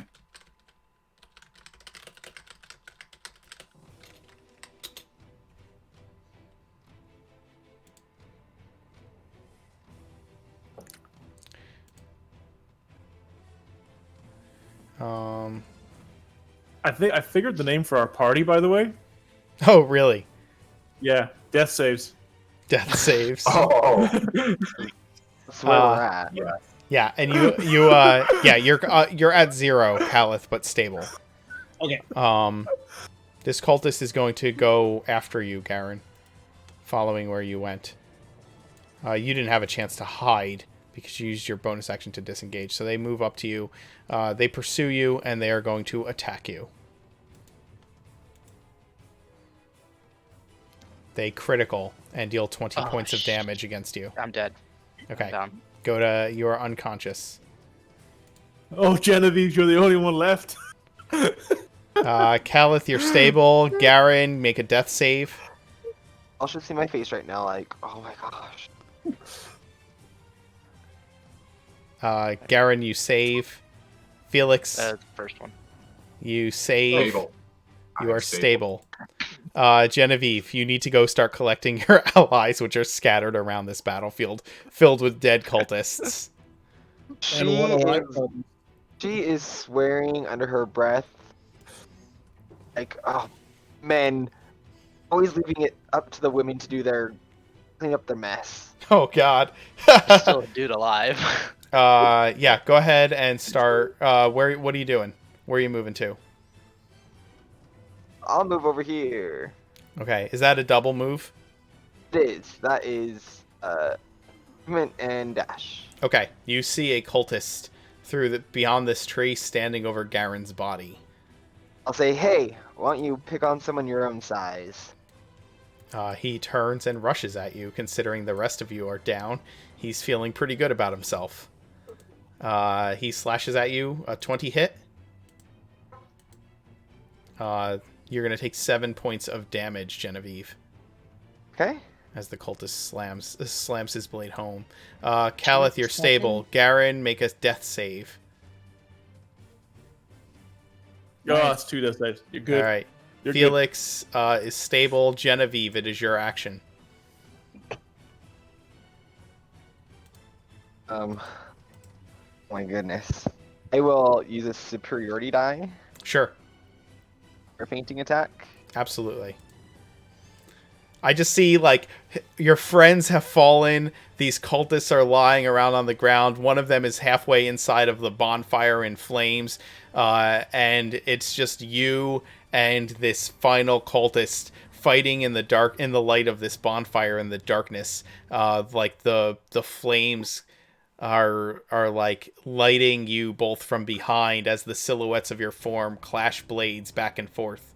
Go ahead and roll your attack roll.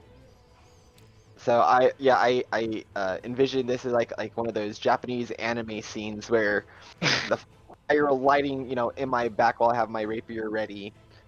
And under my breath I say, let Goddess Morgan guide this strike. Nice.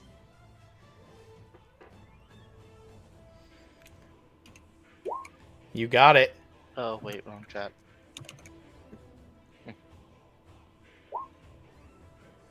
That's 11 damage plus your plus you do an extra D8. Oof. You call upon Morgan to guide your strike, and she does. The cultist attempts to deflect your blade, but you switch your motion at the last moment, leaving him wide open, and you plunge your rapier directly into the heart of your foe. And he kind of stares at you in disbelief, and as you withdraw your rapier, he falls to his knees first, looks down at his chest, and as blood kind of spills from his open, gaping mouth, he falls forward into the dirt. And you stand over a field of corpses as you look around. Just let out like the biggest like breath, like oh my goodness, like Want me to make it that safe? Yeah, make one more death save. Hey. Nice. 3 in a row. I'll roll my d4 as well for how many hours I'm knocked out. oh, I guess I'll go collect my buddies.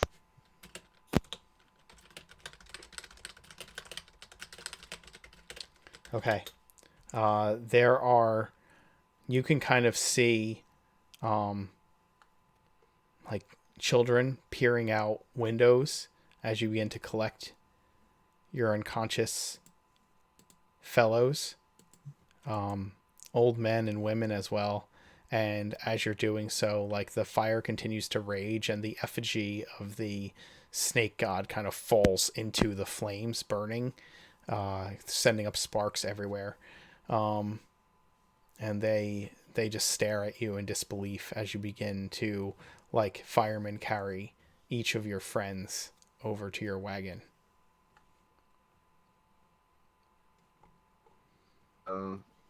She doesn't say anything to any of the cultists. Tries her best while to carry her fallen foes. Her right hand on her rapier the best she can, just in case that she feels kind of skittish, especially with what's going on. Okay.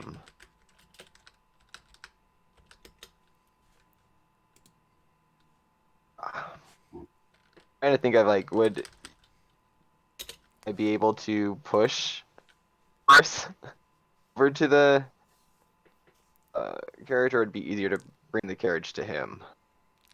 I thought we figured out last time that you can actually drag quite a bit of weight. You can. It's like You over can. 500, so Yeah, you. So who are you? Are you gathering up everybody, including Horus? yeah. Okay, so you're gonna load them all into the wagon along with your stuff.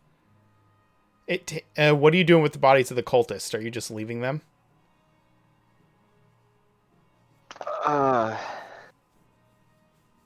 She doesn't have a clue what to do with it, so yeah, she's just gonna leave them.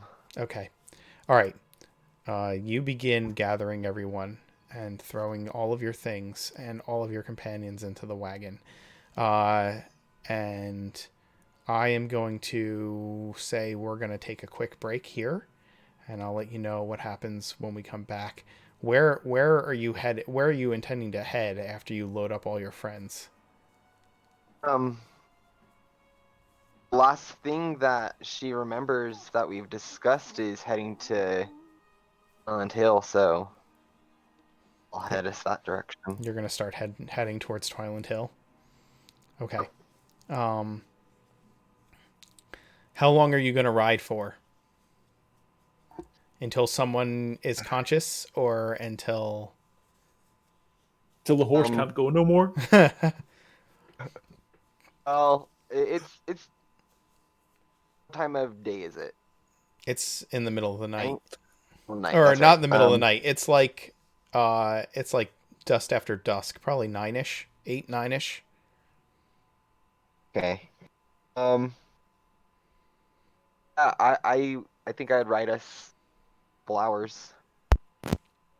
Okay. Maybe 4 or 5 hours, and try to Okay. find a place to camp, and then wait for people to browse and maybe. Okay. I need so I have Felix And Horus, I'm gonna need Garen and Caliph to make D4 rolls for me, please.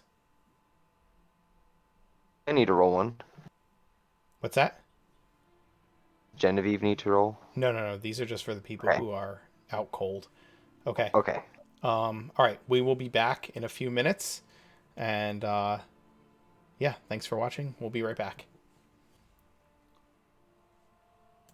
Oh, guys, that was close. Oh my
We are back. Caliph, as you lie in the throes of unconsciousness in the back of the wagon, riding along, you begin to hear the voice of one of the ancestors calling out to you in your unconscious state. And you find your form standing in darkness, kind of wrapped in darkness, and a tall figure is walking towards you in the dark. The bald pate of their head becoming more prominent as they move forward until nobody stands in front of you and begins to speak to you. Wake up, son of the Awatha tribe. Wake up. Can I speak back to him? You can, or you can, I mean, go ahead. No one. Where are we? Nobody, not no one. No, sorry, nobody. We are in the place between space, between time. I have not come here for talking small. I have come here to ask you questions. Will you permit it? Very well. I'll answer your questions. And he kind of looks to you, stares into your eyes, and says, "Do you love your people?" Which people? The Awatha. Yes, Would you die for your people? I would. Would you kill for your people? I would. Would you let others be killed for your people? Possibly. There is no possibly. There is only yes or no.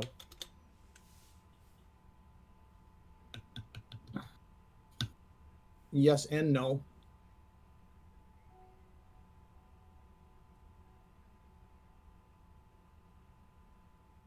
You wouldn't let others die to save your home and people? It would depend on the people. Would you sacrifice your friends to save your people? The whole Awathan people.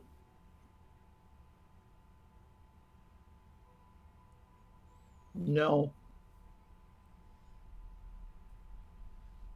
You would let your people die?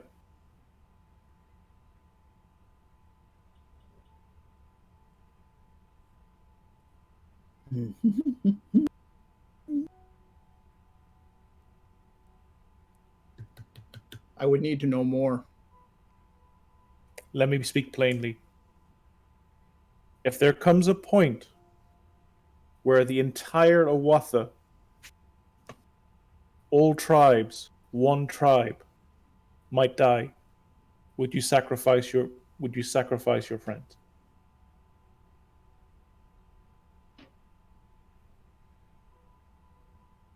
The few for the many.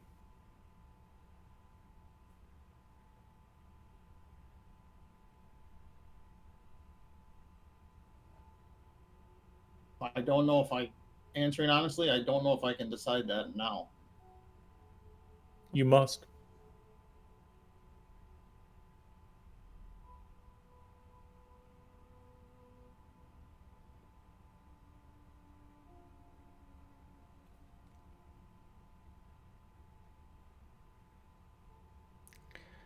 Caliph, as you're Yeah. As you're pondering this, you think stories that your mother told you come back to you. Stories of the ancestors and the spirits of the Oatha.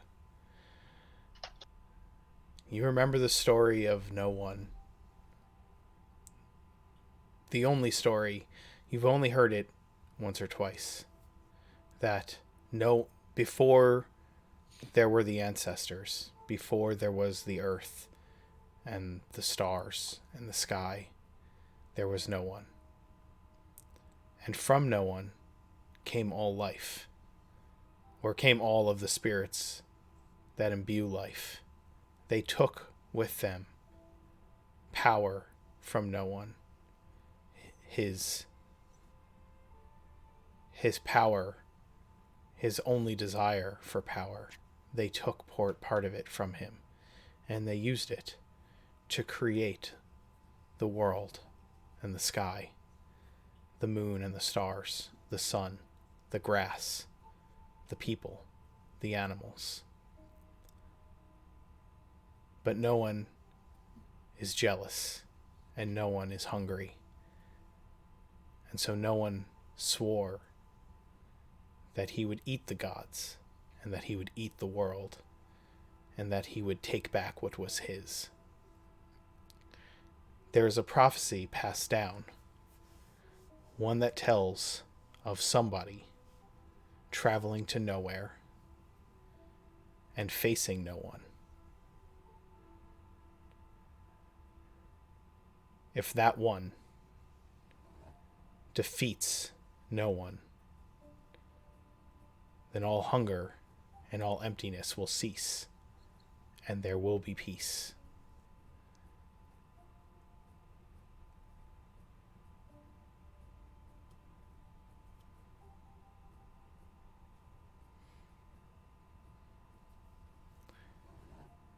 Would you sacrifice your friends to save your people?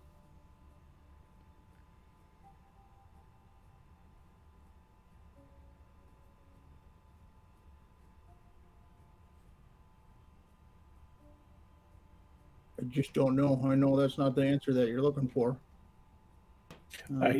You see the backhanded fist backhanding Caliph in this dream state. Nobody's fist strikes out and slaps against your chest. That's a backhanded strike. Yeah. One that is not meant to inflict pain, but purpose. And he repeats his question. Will you sacrifice your people? Or will you sacrifice yourself for your people? I would sacrifice myself. Would you sacrifice your friends for your people? And he slaps you again in the chest. My friends are also my people.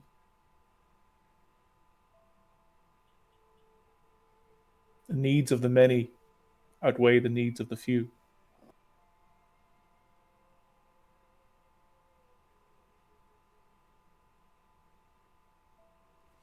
I would need to know more. That is all I can say. I need a decision. I need to know whether you would pay the sacrifice. I would save pay the you. sacrifice. Sacrifice is not just about self, Awatha. There are more things you can sacrifice apart from your life.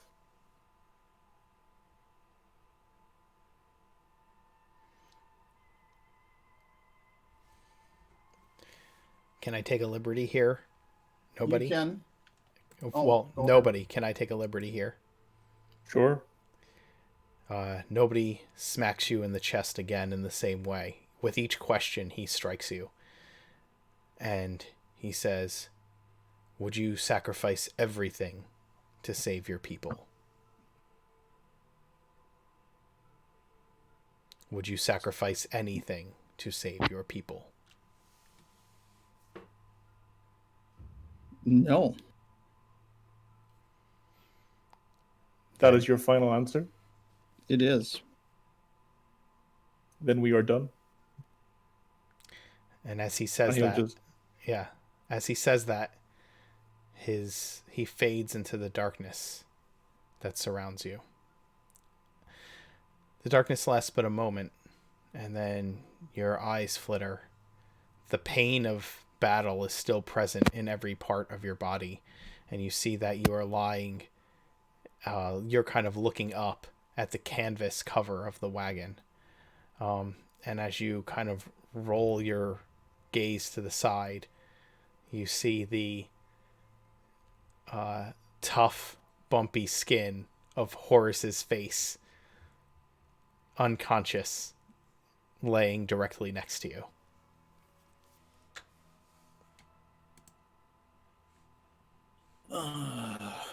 All right, I'll kind of roll over and groan. I mean, I'm in the back of the wagon, correct? You are, yep.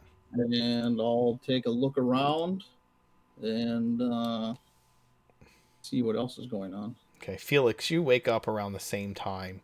You're kind of battered and bruised and in pain. Oh, I just groan slightly. I just lay there and think for a moment. Try to get comfortable, to turn on my side, facing away from everybody. I start thinking back to the night in the bar that really started our run. Start out thinking now, this is probably all my fault.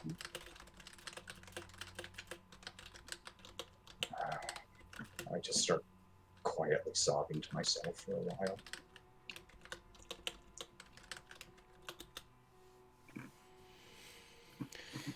You ride for half the night, and around midnight,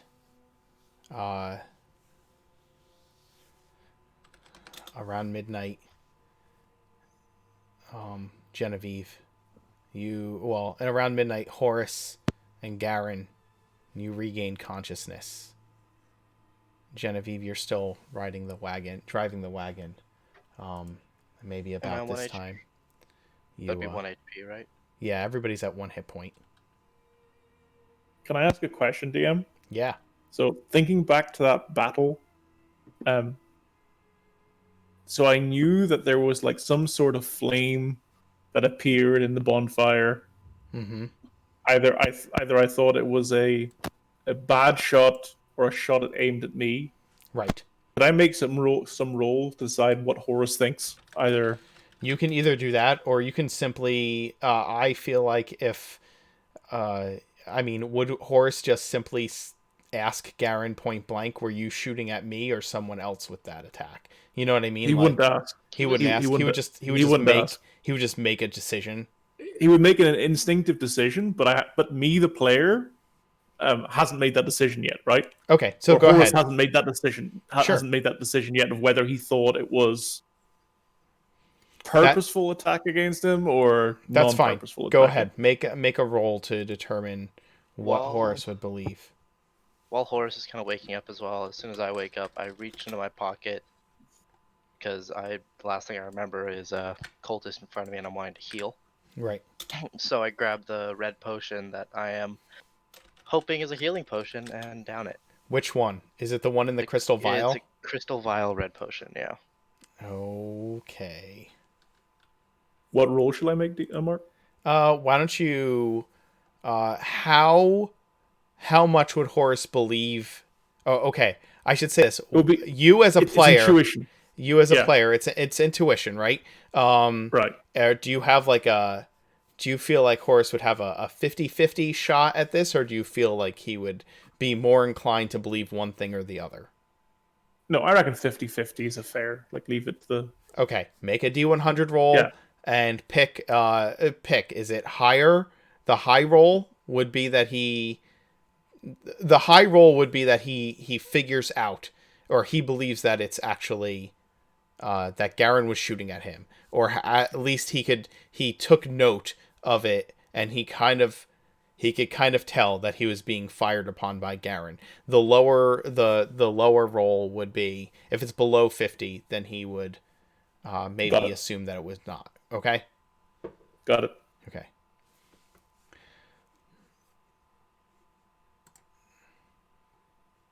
Oh, did you say higher or lower? High roll is he figures it out.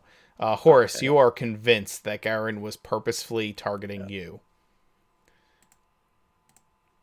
So I'll kind of groggily stand up. Hold on a sec, because Garen just downed a potion. So Sure. you're like pondering this as you get up, as you wake up, and Garen, roll 3d6 and make a Constitution saving throw. Oh Jesus. Garen, you take 13 points of damage and are poisoned. What? And you are poisoned.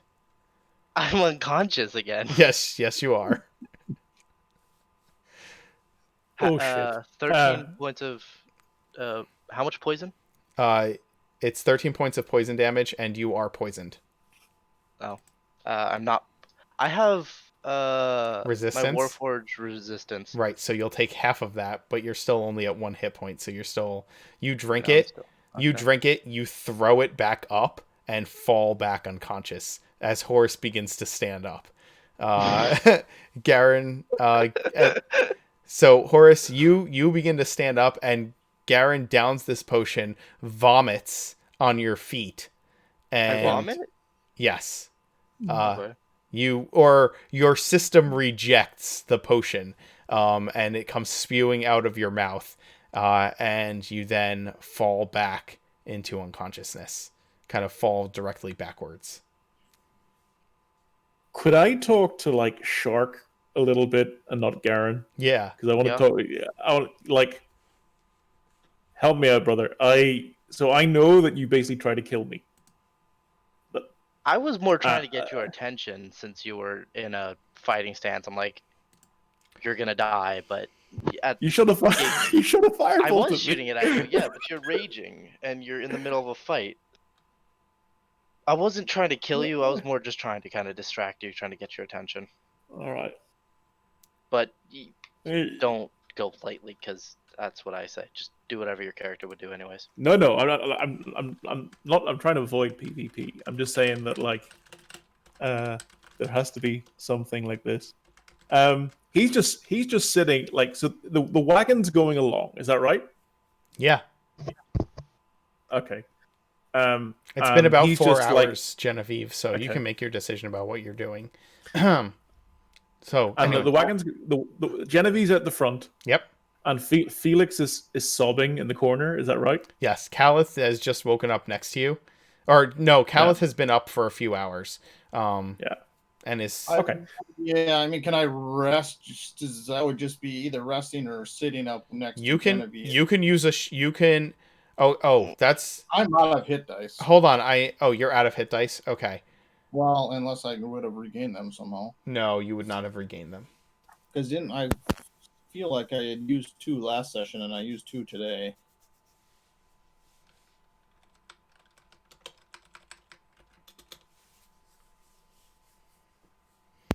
I'll tell you what I want to do, DM. Go ahead. I'm trying to do this without actually harming Garen. But what I want to do is like I want to scar his face. Okay. Does that make sense? If you are just marking him, being Yeah. that he is a Warforged, I would say that you would be able to make a gouge in his metal, in the metal of his face, without actually hurting him. I would allow that. So like Horus has got like a scar running from down his eye where his ruby is, Mhm. and effectively I want to duplicate that scar on like Garen's body. So on where one of his eyes are, there's like a scar running from top of his eye Right. to the bottom of his eye. Are you just using your claw to do this? I think I'll just use It'd like probably the tip, work. the tip of my sword. But again, I'm not trying to purposefully do Okay. damage, but just like All right, so how would everybody else react to this? Garen has just spewed out the potion he attempted to drink and fallen backwards in unconsciousness. and Horus has stood up and drawn his sword and is standing over him and places the tip of his sword against Garen's head. Would have a lot of noise. Like I would have probably pulled over the wagon.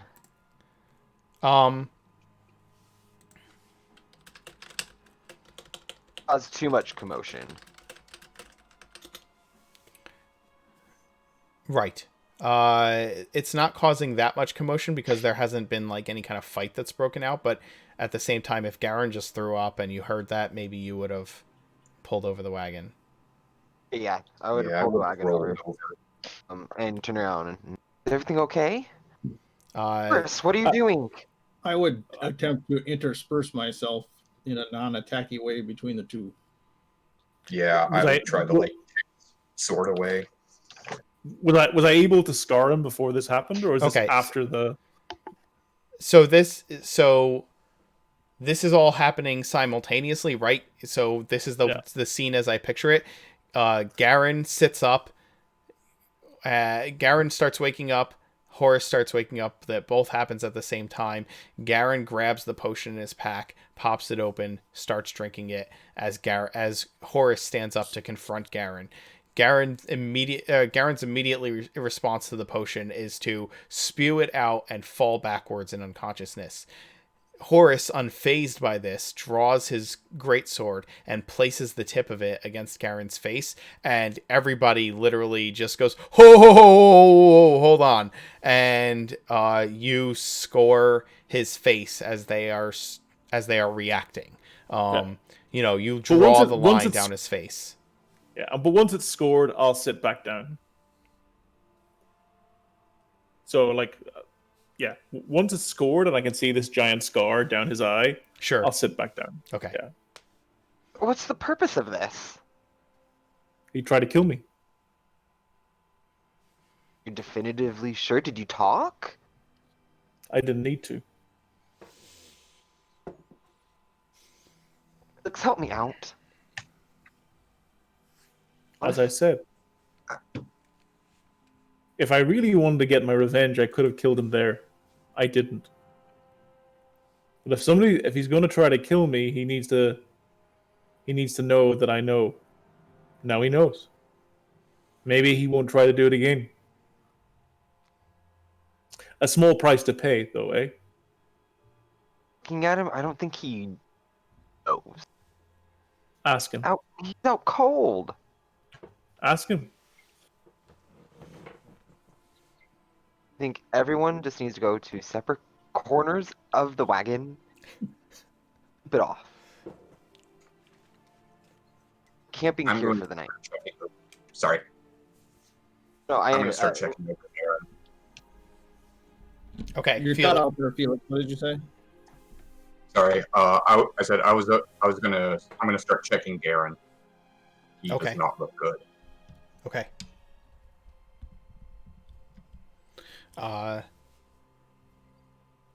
Sure. You start looking over Garen. Garen is unconscious but groaning. Do I have to make death saves or no? No.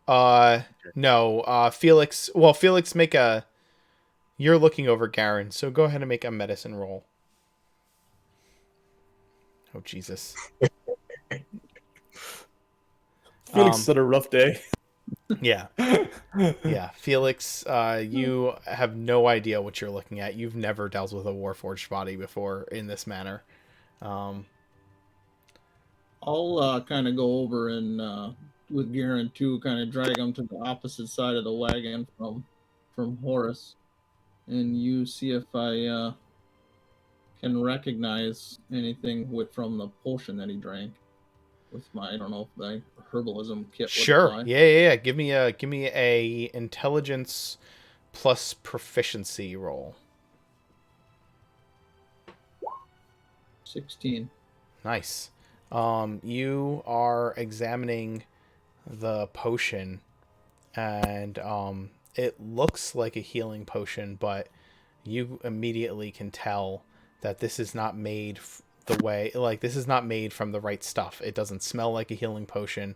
And you take a little taste of it, and you can tell that it doesn't It like this is not what a potion is made of. It smells and tastes like poison. It seems like it is made to look as though it is a healing potion. I'll explain to the others that he looks like he drank some poison. Does anybody know? We wouldn't know Is like it an gonna answer. kill him? Well, you know what, Garen? At this point, I do need you to make a death save since Felix failed his medicine check. I ruin everything I touch. Well, there's one save. He is like making groaning sounds as he is unconscious. It doesn't sound good. Guys, Garen is not in a good way. I don't know what to do. There's something we could force feed him to make him throw up more. You can go ahead and attempt a medicine roll, or if you have a potion on you, you can feed him a potion. I am out of potions. Okay. Does anybody have a healing potion? And I'll try to stabilize him. Yeah, go ahead. Give me a medicine roll. Ow. You're able to get him. You kind of turn him on his side, and you're not exactly sure how this whole Warforged thing works, but you have some herbs in your herbalism kit that always made you gag to the point of wanting to throw up. So you kind of stuff those in his mouth, and they seem to do the trick. He coughs and sputters up something else, and he seems to like stop groaning, and just passes into unconsciousness.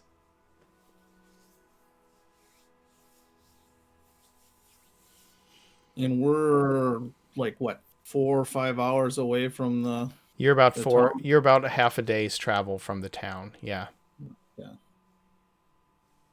When we're all still in pretty bad shape, correct? Oh yeah. You're all at 1 hit point right now, Yeah. except for Genevieve. Genevieve. I thought this would be a good time to 3 just hours. pull. Since we're already pulled over just to set up a camp. Yeah, I was For the gonna say we need to get some rest in, but before we do, we kind of need to agree that Horus. Do we know its name? We don't know that. I don't. Do we know his Yeah, name? yeah. He introduced himself at the end of the previous session. Okay, that's right. Horus, can we get an agreement to at least keep things calm until we've rested and talked things over a little bit? I look Ceasefire. towards like Garen's body and say, as long as that one doesn't try anything, sure. No more attacking us. No more trying to take us prisoner. No more trying to kill us. After I left that cell, I said we were even.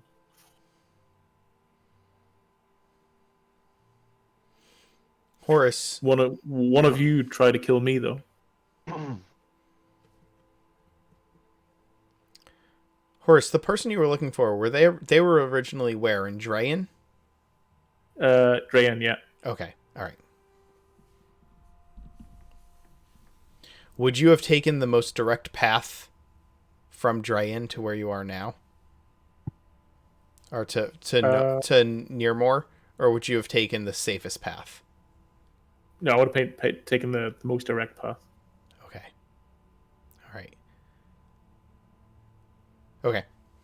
That helps me know where we're at. Yeah.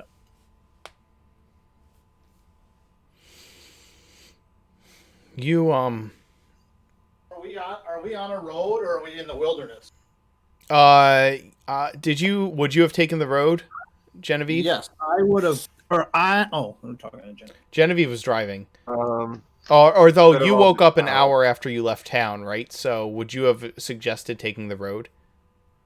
would have been on the road while they were conscious. Okay. If I recognized it, because I do have this The Outlander ability. Outlander ability. Oops, that didn't work. I would have followed the road that would have brought me down from Twyland Hill. Which is Right. that. And then I was guarding a merchant, so if Yes. I don't know if I would recognize the road we're on or not. You would. This is the main. This is like one of the main trade roads that travels from both Twyland Hill and like the It is night though, so there's going to be a limited how much I can recognize. So this would be one of the main roads that travel from from Twyland Hill and from Geneva to the north, and kind of travels down this way to where Anchor is, and the southern coast. You know what I mean? Like the road, this road would lead to that main road, right? This is like an offshoot of that main road. Okay. If I would have recognized that we're like within an hour or two of a town, I might suggest that we keep going until we get to that town. Otherwise, I would just recommend finding a camping spot. No, you would probably need to camp here. You're not close enough to a town where you are. Sounds good. Going to go set the horses up to graze. Okay. You find some dry grass that's on a bit of a hill with a tree to set up camp. Provide some cover and shade. The night is quiet.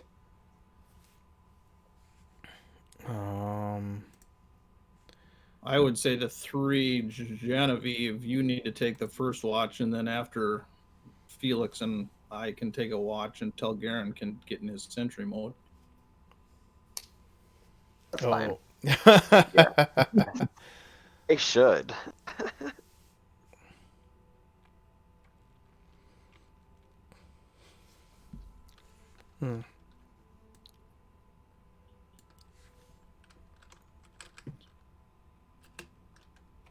All right.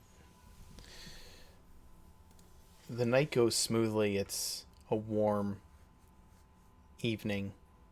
It is the middle of spring, and you awaken to a dewy morning. The sun coming up over the horizon. The night was quiet and without disturbance. Garen, after 3 hours, you would come conscious. I don't know if Horus's presence would cause you any reaction.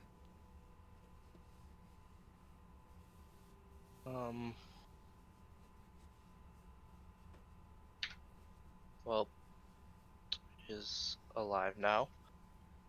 And he's gonna stand up, back away from Horus. So this cut on my face, does it affect my eye No. sight? No. No? I deliberately didn't do the eye. Just Yeah, like imagine like a straight line, but missing the So- eye, but from top to bottom. But can I tell it's on my face? I would say yes. I'm not looking for it, but You definitely feel like you wake up and there's like a pressure, okay. maybe a painfulness there. I will stand up, back away from Horus, and point at him and say, "Why is he still with us?" This is the middle of the night, I'm assuming. So Yes. Okay. Why is he still with us? He's tried to kill us twice already. He won't anymore. We came to an agreement.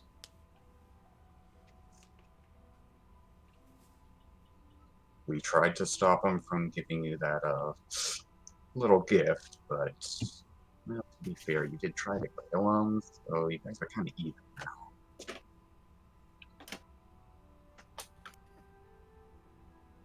now. Why did you guys have to help him? We should have let him die, and we'd be on our way.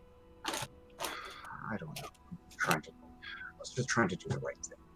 I couldn't care.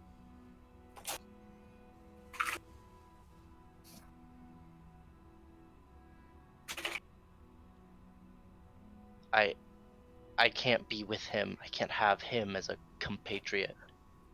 He has tried to kill us twice before. He has a bounty for our heads. I have been screwed over by people like this in the past.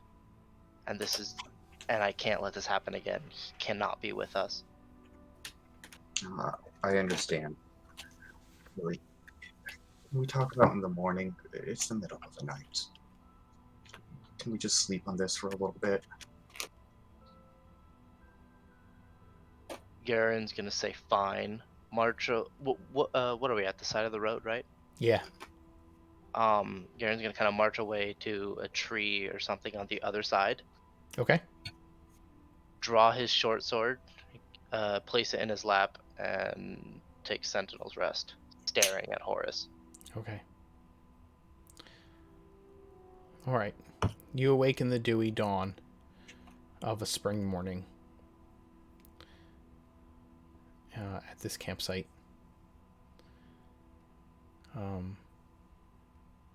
Fully rested, fully healed. Oof. And begin your day together. Your first day together out of danger.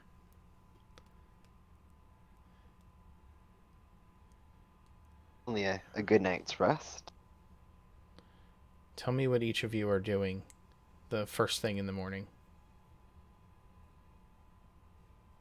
Garen stays on the other side of the hill, on the other side of the road, draws his long sword, and just stands there against the tree. But ready if Horus tries something. Okay. Genevieve, what are you doing? I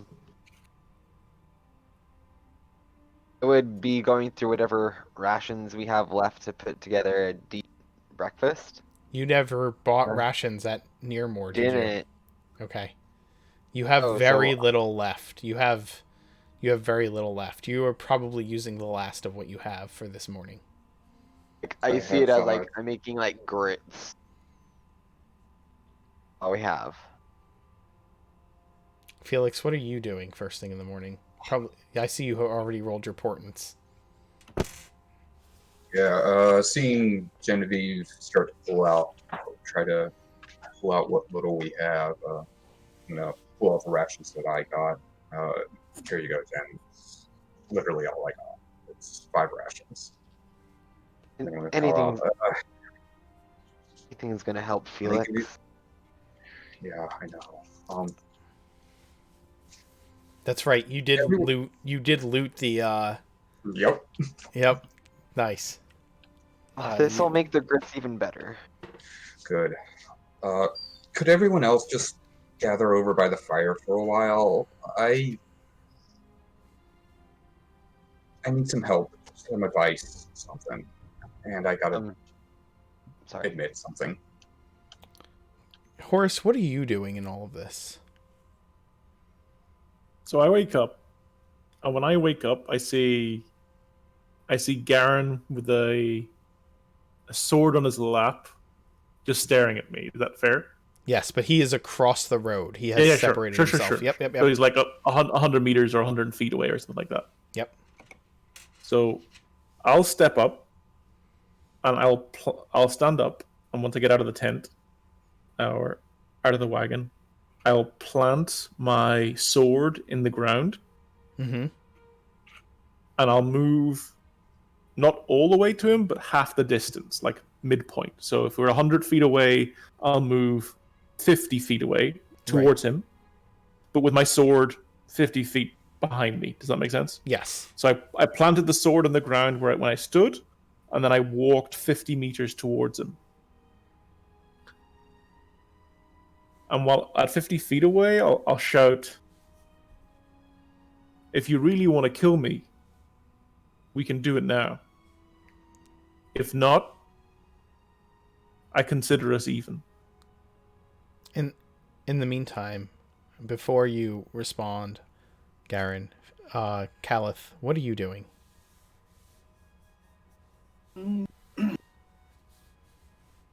After I see this, or kind of before, I would just probably be helping organize rations. Okay. Yeah, you help organize rations, and you're all the three of you are gathered around the fire, and you are organizing rations, and then you hear Horus shout this to Garen, and kind of look up and see Horus's blade at the campsite, but him halfway, like him in the road, in the middle of the road, calling out Garen. And Garen, how do you respond? Garen keeps both weapons at his side, walks about 10 feet into the road, looks at Horus, and says, "I'm not here to kill you like a pig in the streets. I'm here to let you go and continue your life. But I cannot work with someone again who has hurt me. I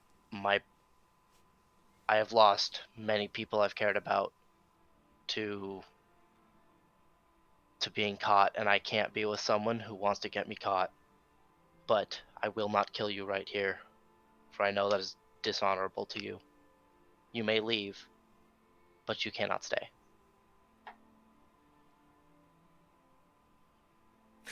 Horus smiles and says, "What makes you think you could have killed me?"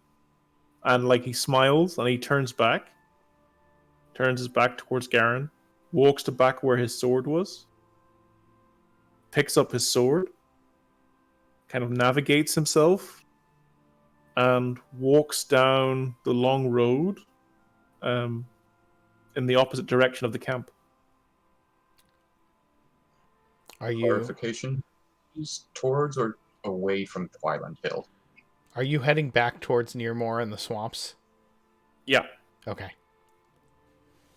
All right. I see that, not just through. What do you do, sorry? I see him walking away, and I just throw up my hands. I sheath my swords and walk back over to everyone.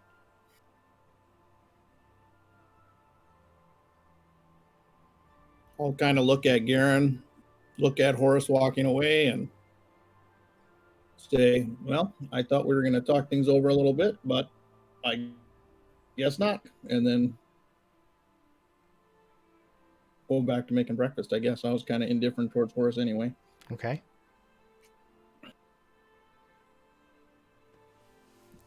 I don't know how to react.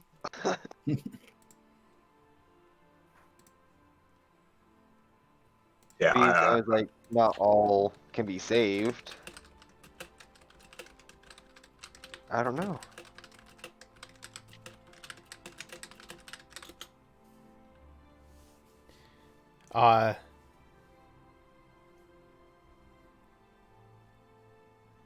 Okay. So Genevieve just stares blankly at Horus's back as he starts walking back towards in the direction of Nearmoore.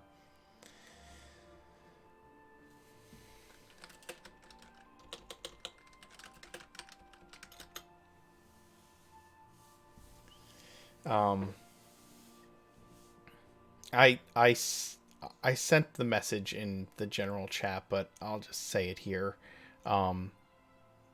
There's no need to feel obligated to try and convince Horus to be part of the party. Like, that is not... If your character would not do that, just do what your character would do. Like, don't feel obligated as a player to make it work, right? Don't worry about that. 100%. Yeah, I tried to save him. He's doing his thing. I give up on him. Okay, so Horus is walking away, And Genevieve is kind of staring blankly at Horus as he walks off. But Felix, you had something to say. Garen has rejoined the three of you at the fire. Well, it's actually kind of good that he walked away because I didn't really want him to hear this. There's been something weighing on my mind, and ever since nobody died, it's just gotten worse and worse. And I need advice on how to deal with this, or something. You guys remember way back? Well, maybe not all that way back. Back in the cracked hall, when nobody was kind of accosted by the guards and kind of slaughtered them. Yeah. It was hard to. It would be hard to forget. I think that was my fault. Didn't you speak up, Felix? How would that be your fault? Well, earlier in the night, they were all the sailors were there, and there's just something off with them. So I kind of cast a spell to read minds, and I might have probed the mind of an officer, and he might have realized what was happening. And I'm thinking maybe that made them really suspicious, and that's why they accosted nobody. And that's just how we wound up on the trip to the Snake Temple. And now he's dead because I fucked up. Did you learn anything because of this? I don't even Any information? Oh, from the officer? Yeah, they were really not our business. They were in dock because they had gotten attacked by some dragonborn. I don't know. I don't even know why dragonborn would be attacking a Genevan ship. Anybody who hears this would be pretty surprised and shocked. Garen's gonna mumble under his voice. Knew it. The Dragonborn are not... nobody's seen Dragonborn in a long time, right? Yeah, yes, he has. Oh, yeah. Okay, great. At least once a session, Mark. At least once a session. Jesus, I hate you. Dragonborn haven't been seen since they've gone into exile, right? They're not around. They don't come near the mainland at all. Masters of social distance. Oh, yeah. Then that pulled into question, what's a Genevan warship going out into Dragon territory? I don't know where they got attacked. So I don't know where they were. Well, dude, I'm like Dragonborns. They're like legends to us, right? So it's like correct. Yeah. Yep.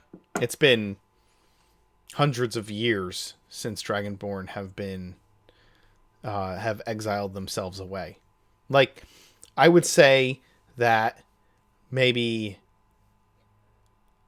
like there might be one or two Dragonborn in all of Oregon, maybe a handful in all of Oregon, who have shown up over the years, but they're rare to the point that if someone saw them in this, if a Dragonborn walked down a busy street, like traffic would stop, right? People would stare. People would be in utter disbelief. People would be terrified. It would be, it'd be like seeing a unicorn, right? I assume that there's probably one in Geneva, maybe? Like it's not, you would assume there would be one somewhere. It would be more like the average person would assume that maybe Dragonborn don't even exist. Okay. Maybe they're just stories. It's just what you hear on the wind. Yes. If there was a dragonborn somewhere, they would probably remain. They would probably hide their identity, right? So there might be dragonborn around, but nobody. Again, the average person. The average person would just assume that like dragonborn are legends. Like the dragonborns are the thing of stories. Dragonborn are something that lives in a faraway land. So it's like we saw a dragon. Mm-hmm. I'll kind of look at Felix and say, this officer actually saw one of these legends, or are they just chasing rumors? According, This wasn't really the point of your conversation, was it, Felix? no, it wasn't. Just put my hands on my head. No, they were attacked by, confirm this or deny it, Mark, a dragonborn ship. That is correct. That is the thought you picked up. What was a dragonborn ship doing here? That and was basically the like the thoughts in the depth of his mind is the men can't tell anyone that we were attacked by dragonborn. I need to keep an eye on them. Was kind of the thought that you got in your head. And yeah, it was it was a dragonborn ship is the thought you picked up.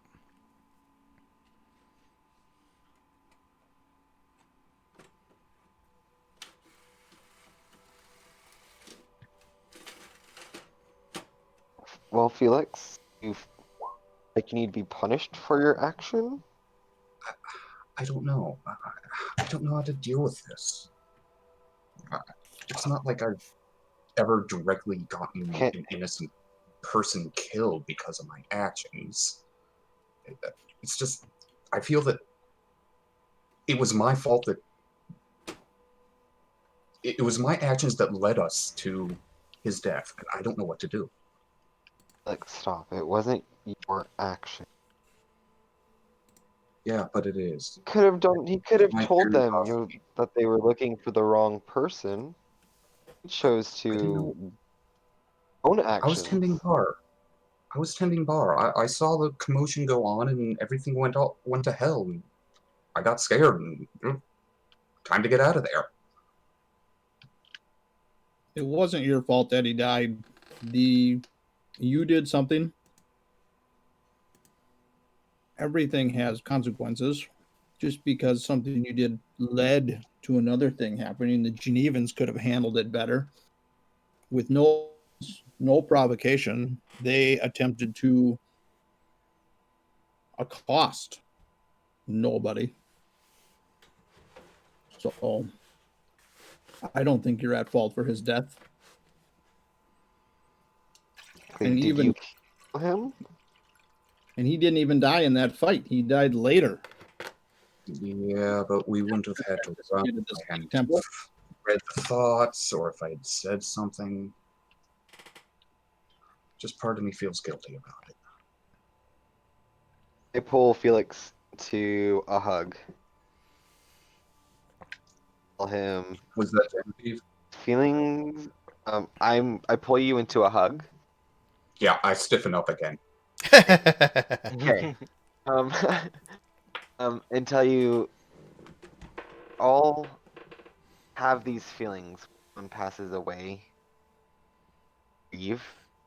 Grieving process, and like three of us are going to be here for you. We'll help you out, no matter what.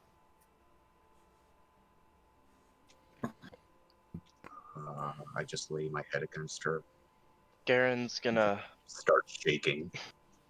speak up as there's a little fire going, right? Yep. As he's looking into the fire, he's gonna kind of say, "Men die all the time. As long as they're not against us. No, sorry. As long as they're not us, you shouldn't dwell on it long enough to hurt you.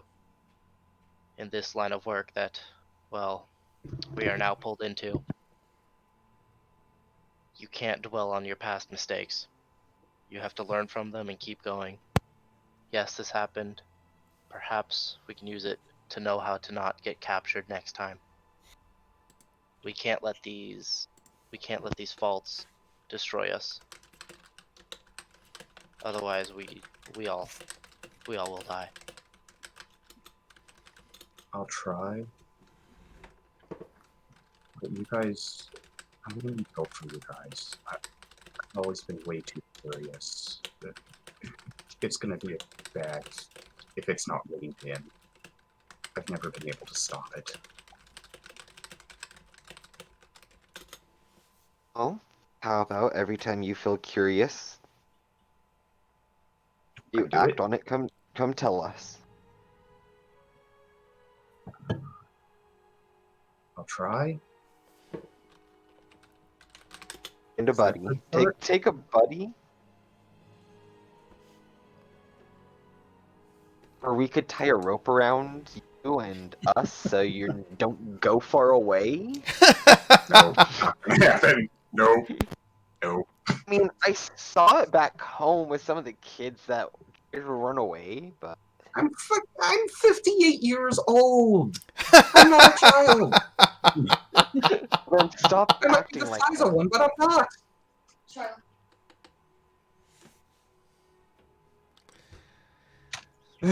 I Who Look. calls you a child?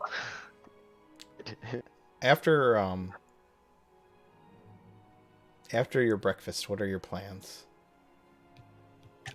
That's what we was just about to ask that. are you Well, doing? as long as we're before we end this here, with this portion anyway, Caliph would say, as long as we're talking about nobody, I had a spirit vision of nobody while I was unconscious. He led me to believe that there could be trouble coming from the Awathan people. I didn't have the greatest experience growing up with the Awathans, and so I don't know if my answers pleased him. But nobody is with me as a spirit now. I just thought you might want to know that.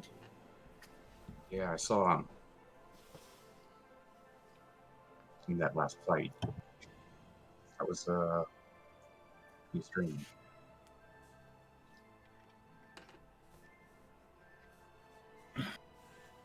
Do you want to do Oh, something about it? we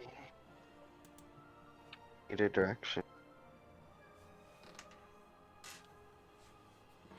Not the swamps. If that's something we want to look into, we could. There is an Awathan prophecy about no one that could possibly bear some looking into. Since we're on the subject, Oh. Caliph, I did find a piece of nobody's hair. Don't ask me. I'm trying not to think about it. Should we honor him some way? I was thinking maybe we just take the last bit of him to... Where was he going? Nowhere? No place?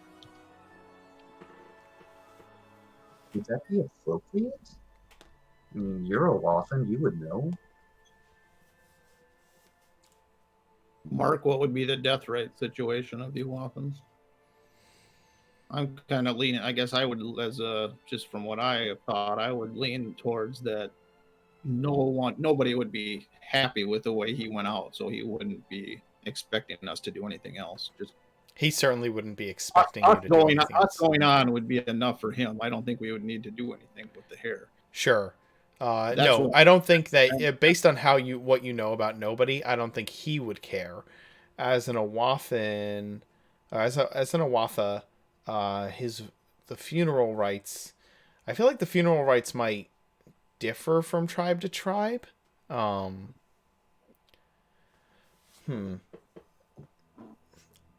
I will. I lean towards like cairns, but I don't know if I would say that all of them would follow that tradition. I think it would depend on where the tribe was most nomadic. So I will get back to you on that. Yeah, but that can be we shelled. Then will. I would say to Felix that I'm from a different tribe that he was. Every tribe is a little different, but I don't think nobody would want us to go out of our way. I think he's happy with the way he went out. Hmm. Just remember Wasn't that actions closer have than you were. consequences, and I know you're feeling guilty, but I still say it was the actions of the Genevans that caused their own consequences, not your actions. Well, I'm gonna keep up with this anyway. He started this travel with us. He might as well keep on going. So, your plan? Head to Twiland Hill.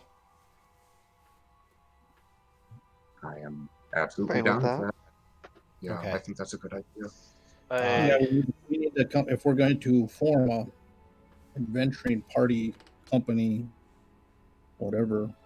We need to come up with a game plan of some Uh, kind for that. Need a purpose. Well, we kind of have a purpose, but If we want, we can head towards cities closer on the water, and our venturing party could be by bay. I could personally help us out in that category in finding passage and people to help with gold. Then perhaps we should head towards the water. But Twiland Hill might be a good starting point, because it's on the river. Genevieve, you know that Twiland Hill is about 7 days travel from here, and Felix gave you 5 days worth of rations for a single person. Is that correct, Felix? Correct. So, for the 4 of you, you have 1 day's worth of rations. You have enough for 1 day's worth of rations for each of you, plus one left over. 1 day's worth of rations left over. Not for everyone, but for one person. okay. So we need like You need to find a town. hunt and gather. Okay. Yeah, you'll need to find a town, or you'll need to forage on the sides of the road, or wherever you think you can. So, I think what we're gonna do is end it a little early tonight, with you guys headed to Twiland Hill. I'll have you make some rolls for travel. Are you going to be,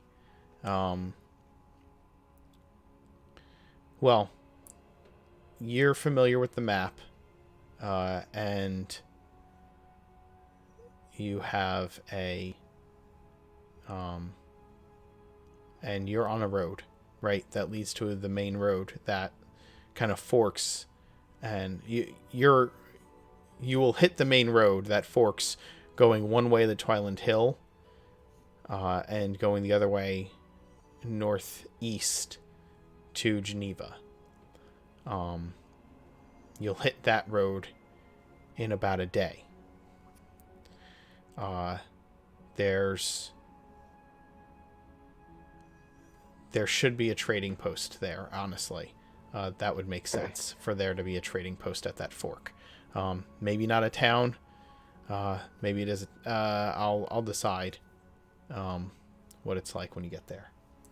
Okay. But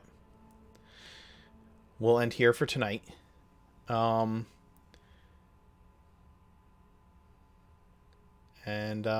yeah, this is a good stopping point, I think.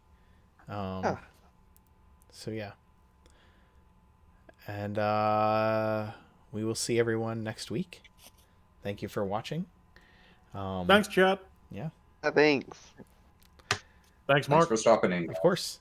Yeah, thanks. If you enjoy what you watch, like I said, give us a follow. check out the previous adventures. They're going to be on YouTube. And yeah, we will see you next week. Check out the stream on Monday, and I run Monday, Tuesday, Wednesday, and Friday and Saturday. There's a schedule down below in the panels. Also, like I said earlier at the start of the stream, this is provided for through donations, patrons, subscribers. You can find all the information about that down below. A lot of the maps I use are from the Patreon run map makers. Their links are also down below, so feel free to check them out as well. And we will see you next time. Thank you.